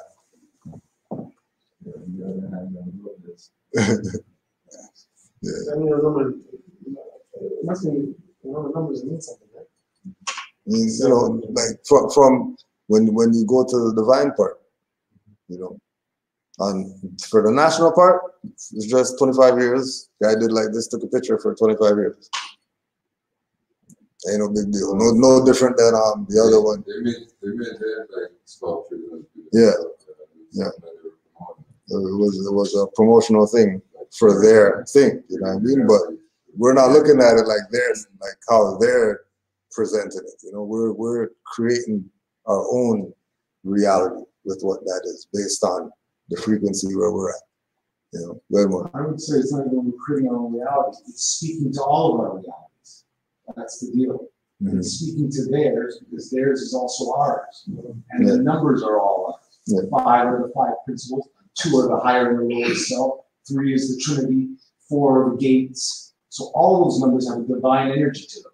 But what that's showing you is that, and this is why I say we have to continue to keep our eyes open because they're talking to us. Even though they're talking to them, they're really still talking to us. Yeah. And it's really us that it's all about. We've just given it to them. So they're using that energy. The 7 is the lucky 7 that we all have on, which are the 7 days, which are the only days that we have in existence are those 7 days. So all of that stuff, what we have to continue to do is know that it is the message to us. It's not an alternate reality. It's the same reality. Not random. Yeah. And in fact, what we have to continue to remember is that none of it's random, and that will keep things in context. Yeah. Just like the Olympics thing with the the Pan Am Games when they had the CN Tower, and then they had all different hats of the world on the CN Tower, and then they had the fez on the top, like sitting on the CN Tower point. Yeah. Then all the other hats were around it or whatever. No, I don't know. They just put out an ad for the Pan Am Games, but that's not how Moore's looking at it. You know, with the sound, you record the sound and they use it simply the same sound for their Oh yeah, I forgot about that. Yeah. What song? Oh yeah. That's right. Yeah. We recorded a song for a while, and then a couple months later or a year later, whenever they were advertising for the Pan Am Games, I remember the commercials, the athletes running, and they're showing the different sports or different competition that they're going to be doing. They're playing the same team. We took a sample to the jersey and somebody just made a beat and used that sample on it. But yeah, it's pretty much the same. Kind of slowed it down and we had to do the same thing. Energy's always there. Somebody asked, we'll throw this out if anybody has thoughts on the Nick Cannon thing going on. And also, is it possible to have our Moorish leadership nationalize us as a whole? When you go to Moorish Nation Public Records, there's a writ on there that Moors sent out from 2010 or something on behalf of all Moors. So, you know, that concept of our Moorish leader national, that's already done already. All our people have to do is declare who they are, because that work was already done by Moors. Any thoughts on Nick Cannon? What is this whole Nick Cannon? What's going on with that? All I knew you were Yeah. So he made he did a show with Professor Griff where they were talking about Jews and stuff like that. So because they were talking about Jews and you know, them being savages and the original Jews being us and all that, they canceled his Wild 'N Out show. They fired him. They fired him from Viacom and all this. Canceled his show, fired him, and they say he's anti-Semitic. Sorry, say that again. Sorry, what's the whole deal again? Yeah, he got his show got canceled. Right. He got fired from Viacom, Right. and he had to make an apology to the Jews for quoting for talking negative against the Jews or something. And when did this happen? Like recently, like the last couple of days. What did he say? Does anyone know? He said, waiting for the true side. What did he say? He said, waiting for the true side. And that the true Jews are the black people, or our people. We're black. Yeah. That's the first like I came with on that. Well, I think, you know, even on that statement alone, you can see his ignorance and his worship status, right? Because the white people are really, which are really us, are really not the savages. And the black people definitely aren't the Jews, right? It would be the Asiatics that would be the Jews. Yeah. Right?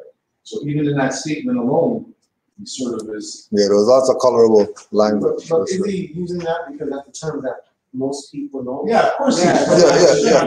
Yeah. So the deal is what we're showing you, and that's what I mean about the layering behind it. Our whole system is set up by them.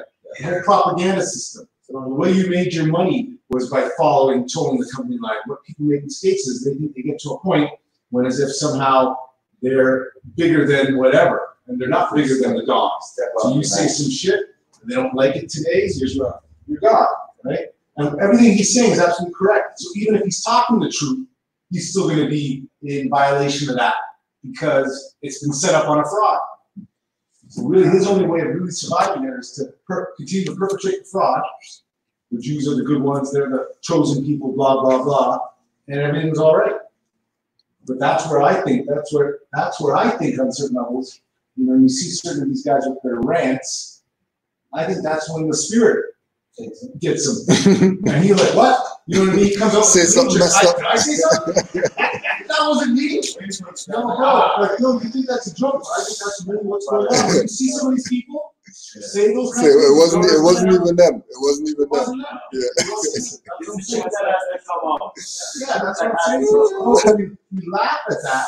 That's a new level. That's a new level. Really what it is. That's a new level, though. The spirit came into him and made him say some shit. Yeah. Afterwards, a million years later, he'd tell you, I don't know what went on. Or what he might tell you, I was taking some LSD or something. Or I was on, you know what I mean? I was on some dope, you know what I mean? Whatever it is. That's like Kanye West. But as I said, there's another phenomenon. This came to me. This just reminded me.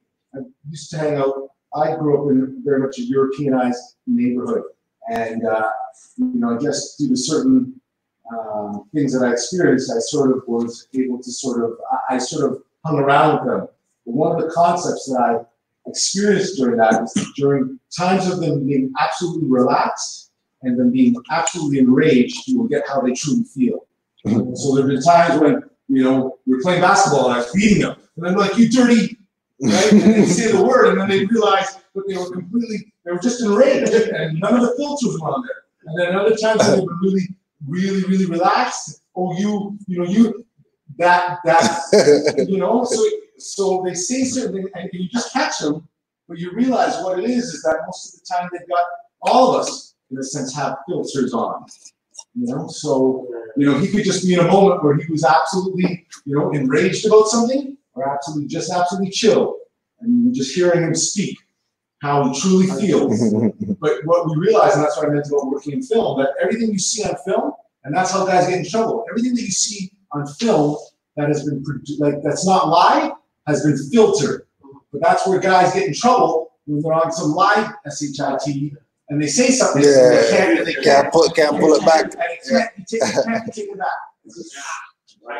I mean, that's why too, you notice when you hear about them, during radio, they have an 8-second delay. I don't know if you know that, right? Yeah. If you're ever calling in on a show, they got an 8-second delay, so you got the president, right? They can get you out before. They can kind of catch you, hopefully catch you before you give out too much, right? They probably figure out how much seconds it takes you to really get to your pause there. And they just give that little 4-second delay. You try and say some crazy stuff, we'll cut you off. So how can he be anti-Semitic? Yeah, that's the question of the decade. Question of the decade.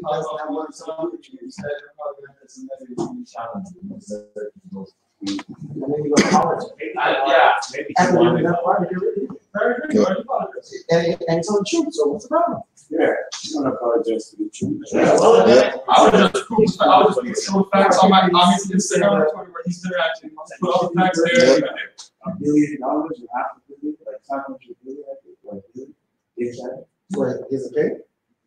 Fine. He's worth a lot of money. Oh yeah, it's big time. Big time. Big time. Go and do something for himself. Why would you apologize? Did he apologize? Yeah, no, he apologized and everything. I don't think he apologized. I think I saw that didn't look like an apology. No, I mean we know that's not. He wrote it. Yeah, he wrote it. He didn't write it, but it was from he didn't write it. No way he wrote that. They in the apology they called Professor Griff by his Govey name and everything. Maybe he wanted out. I mean, he's not getting out. he's not getting out. The only way out is Tupac, Biggie, Michael Jackson, Prince. It's the only way out. Whitney. Probably what happened was someone challenged him at that time, and he was pissed off, and he just, No, they were just on. No, Professor Griff. Yeah, he was on his own thing. Are gonna come up. Yeah, that's just what it is. So he was trying to be real with him, though. Yeah, well. The thing is that it was on quote unquote his own platform. The interview. You know what I mean? Well, yeah, yeah, his podcast is where he had Griff on. Or his own podcast. Yeah, he on his own podcast. So this could be something that he was planning on releasing for a while. Yeah, I mean, but again, it's old. Wasn't it old and it just got released? Yeah. It's something that they did already, but it came up. They brought it up now. Like, that's what you're saying. You can't say that.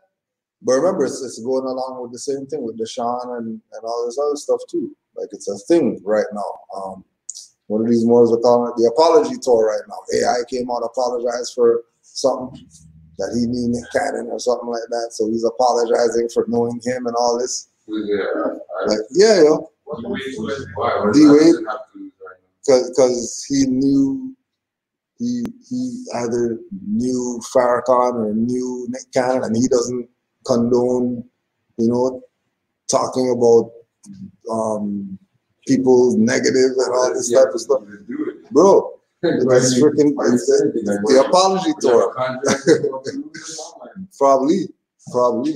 Well, I think what's also going on. Probably. I think is this whole thing that's been whipped up by that ritual that happened, it's sort of sucking out all of those energies now, right? This has now become, sort of now the war's being waged in, on the intellectual level, in the sense that it's also sort of going to, technically we as a people should have like an infrastructure where we've got leaders that would, you'd be hearing from the, we were talking to some guys at a picnic, the Black Secretariat. Then you'd have the Moorish Secretariat, you'd have the Moorish Council, you have the Moorish Order of the Round Table. You're not hearing from any of those guys, you're hearing from Nick Cannon. Yeah. You're hearing from Eddie Murphy. Yeah. You know what I mean? You're hearing from LeBron James. Who are these people? Yeah. You know what I mean? They didn't get there because of their intelligence on a certain level. You know what I mean? They had some talent that's been, some sort of weird thing that's been able to, and then when you look at most of that wealth and stuff, it's all some smoke and mirrors and shit. And that's why they're really worried, because like $500 million is kind of there when you start liquidating everything. Those guys are maybe walking out with a little 50 million, which I'm not saying isn't a thing, but when you start at that level, mansions are costing 50 million.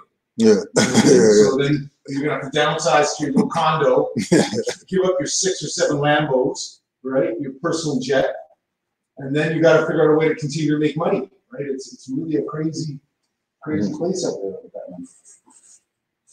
That the whole system that they created. If you say anything, this is what I remember from school growing up. If you talked about it, you got in trouble. So that time, when I was a child, you talked about that stuff. What stuff? Like the Holocaust and all that stuff was off topic. You talked about it, you got in trouble. So it's like no matter what you said about it or what your view was on it, unless you was actually there, it's being negative. Like they say, oh, that's anti-Semitic, that's anti-Semitic. Yeah. So they're not anti-Semitic people. But you can't even debate about it. Right. Yeah.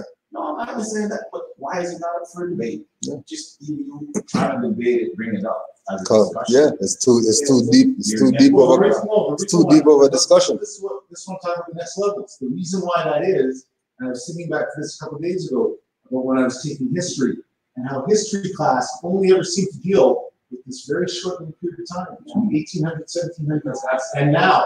The reason why is because any other investigation into anything is going to pull us out. So the same thing with the Holocaust. We can't have you talking about it's got to be off. That's why they don't want you talking about Hitler and what he was really about. Yeah, because when you figure out who he is, you realize he was on our principles, trying to save his people. And that's what's going on. No, you're right. So this is what it is with back in the day. You're right, because even back in the day, they were at least a little bit more about, we can talk about stuff. We don't even want you talking about that, because they're going to start figuring some stuff out. Once you start figuring it out. Talking about it. What they want you to say is, yes, those Jews were terribly murdered. I'm so sorry about Hitler's an asshole. If you said that, you were all right. Yeah. They want Hitler as an asshole.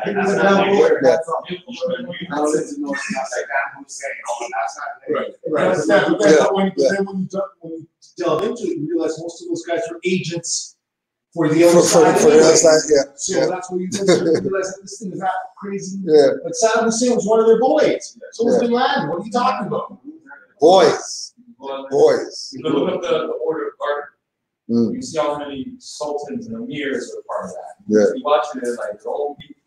So that's why I say we always have to, now that your eyes get open, what happens is you start to see this in layers. And really, that was what that chapter was all about. About basically almost like, I'm sure we've seen some of this come, where if you put the blindfold on, all of a sudden all the illusion goes away and you can find your way through it. All of this stuff that we're seeing is all distraction. That's all that is. It's just getting to the top. But we really don't want you investigating what's going on. Because that's why the prophet tells you study. Because if you study, you'll find it, because the information's there. It can't be lost. And this is what I realized. Because they still have to build it on foundation. The foundation has to be built on sand. They can't get rid of the sand.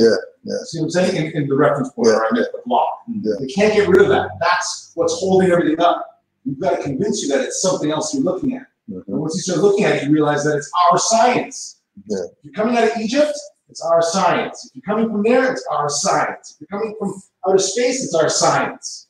We got to continue to tell you it's something that you don't belong to. And then what the real rub is, like letting you thinking that you're some slave. Once you think you weren't a king and a queen, then you're not. And that you're not a king and a queen.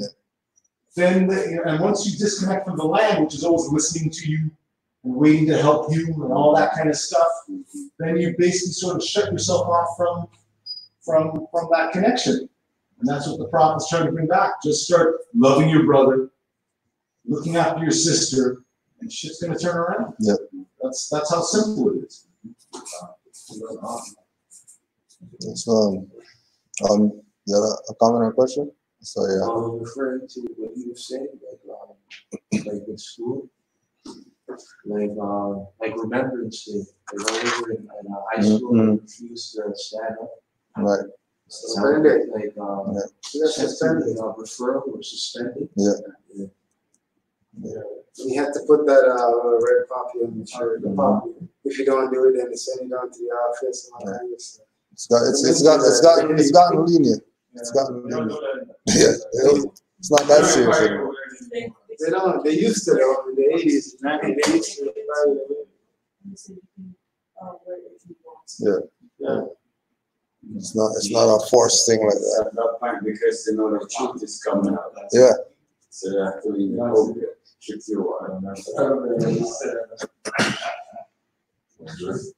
want to hate myself, but you remember God saved the queen? They took it out of school. So you've been around here.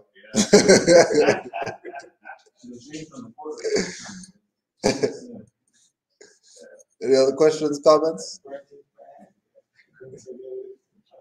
So, I see like on the, you know, like the Google, Yeah. you know, the Google part where they have all the news listings. Mm. They always present like postings of some like alleged asteroid that's coming out. Mm. Have you read about that? It's like it's been going on for this whole pandemic. For Asteroids passing the Earth. if you check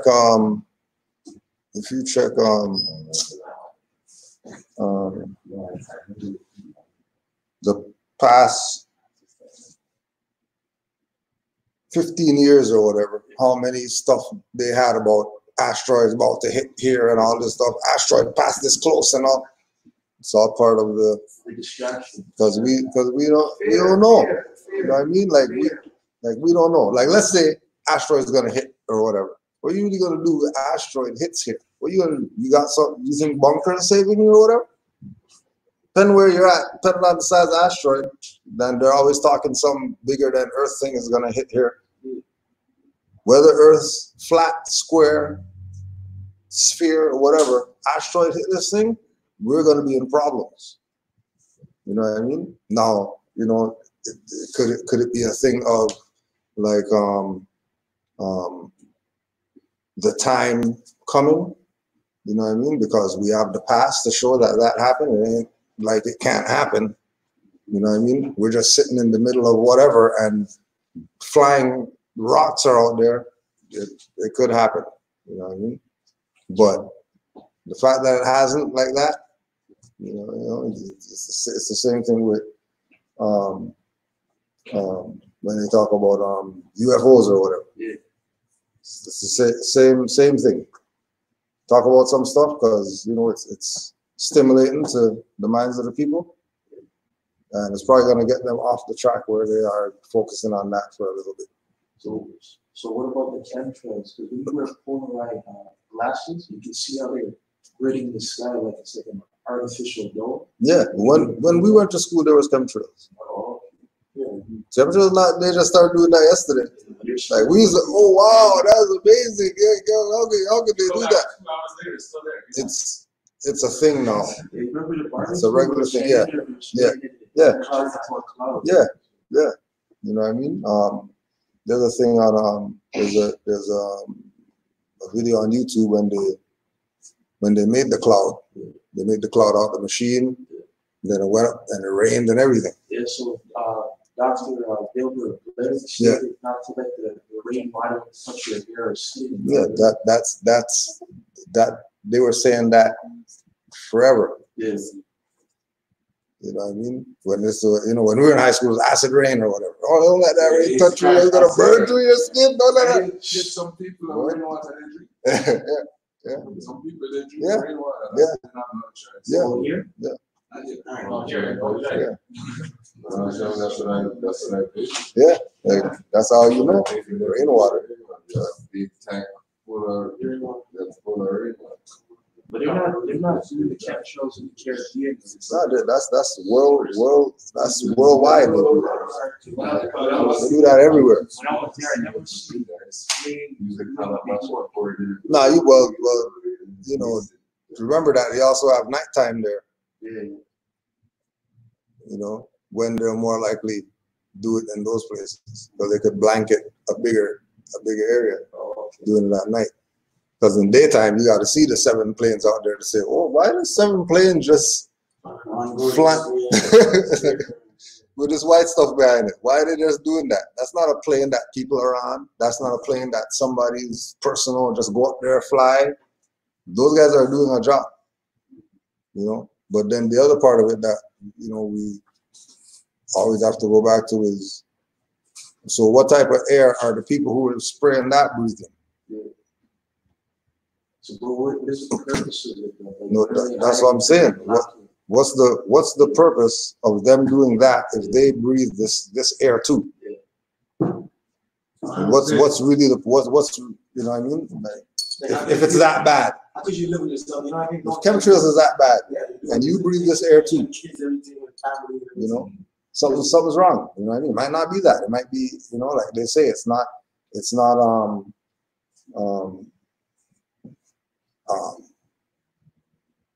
whatever it comes out the plane as, it's really nanobites. Yeah, nanotechnology. It's really nanotech. Like, it's not even nothing to do with, and have this nanotech on everything, so everything could be controlled by computer. And with the spray that they've been spraying, they probably got nanotech everywhere in the world. You think that, you know, we're growing out of soil, that's nanotech. You know, the GMO vegetable. Like the GMO, the organic, whatever, all of it could be not real. Artificial too. I mean, we go back to the thing. If we're gonna, they could never grow organic nowhere around. Yeah. You can do that. You know, like the soil and all the stuff going on around here, it's not really organic like that. Go to the grocery store, right? So the organic section that they have in the grocery store. Yeah, that could be like, ones go back before the that could be like Nation of Islam. That's just a sign. That's just a sign. That could be just a sign. You don't think it's like actual organic? Like, I don't know. I never put it there, but you know, yeah. You know, it's you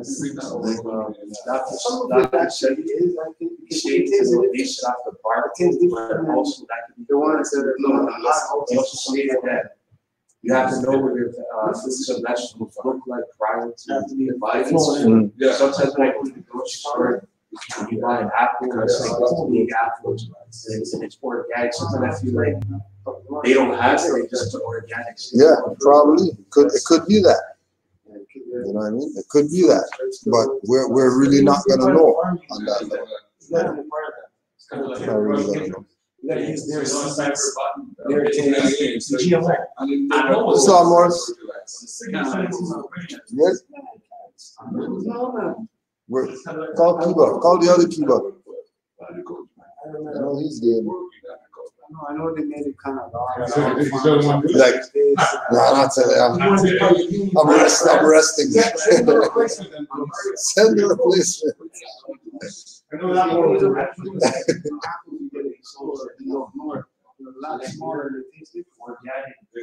So remember, everyone, next week, Christy Pitts. Yeah, next week Sunday, Christy Pitts. 11 a.m.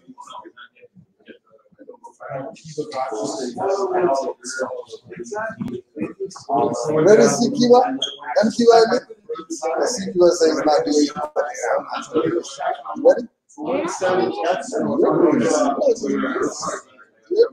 Yeah. All right, call everybody. Let's go. Who else don't say?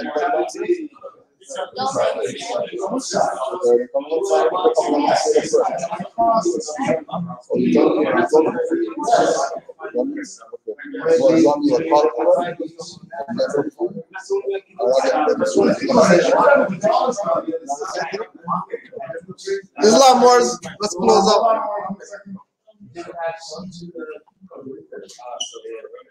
These books are for sale. From only this one. Only this one. This one might be there. After checking on the back. Not those two, but these two are right. These two are right.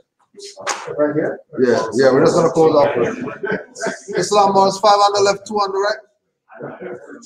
You got hers? Allah, the Father of the universe. Father of love. Truth. Peace. Freedom. And justice. Allah is my protector. My guide. And my salvation. By night. By day. To his holy prophet. Noble Jawali. Islam. What happened? You didn't do it, huh? Yeah, everybody's out. I don't know what they did last night. Yeah, let me just flick the light on. Islam Wars, peace and love.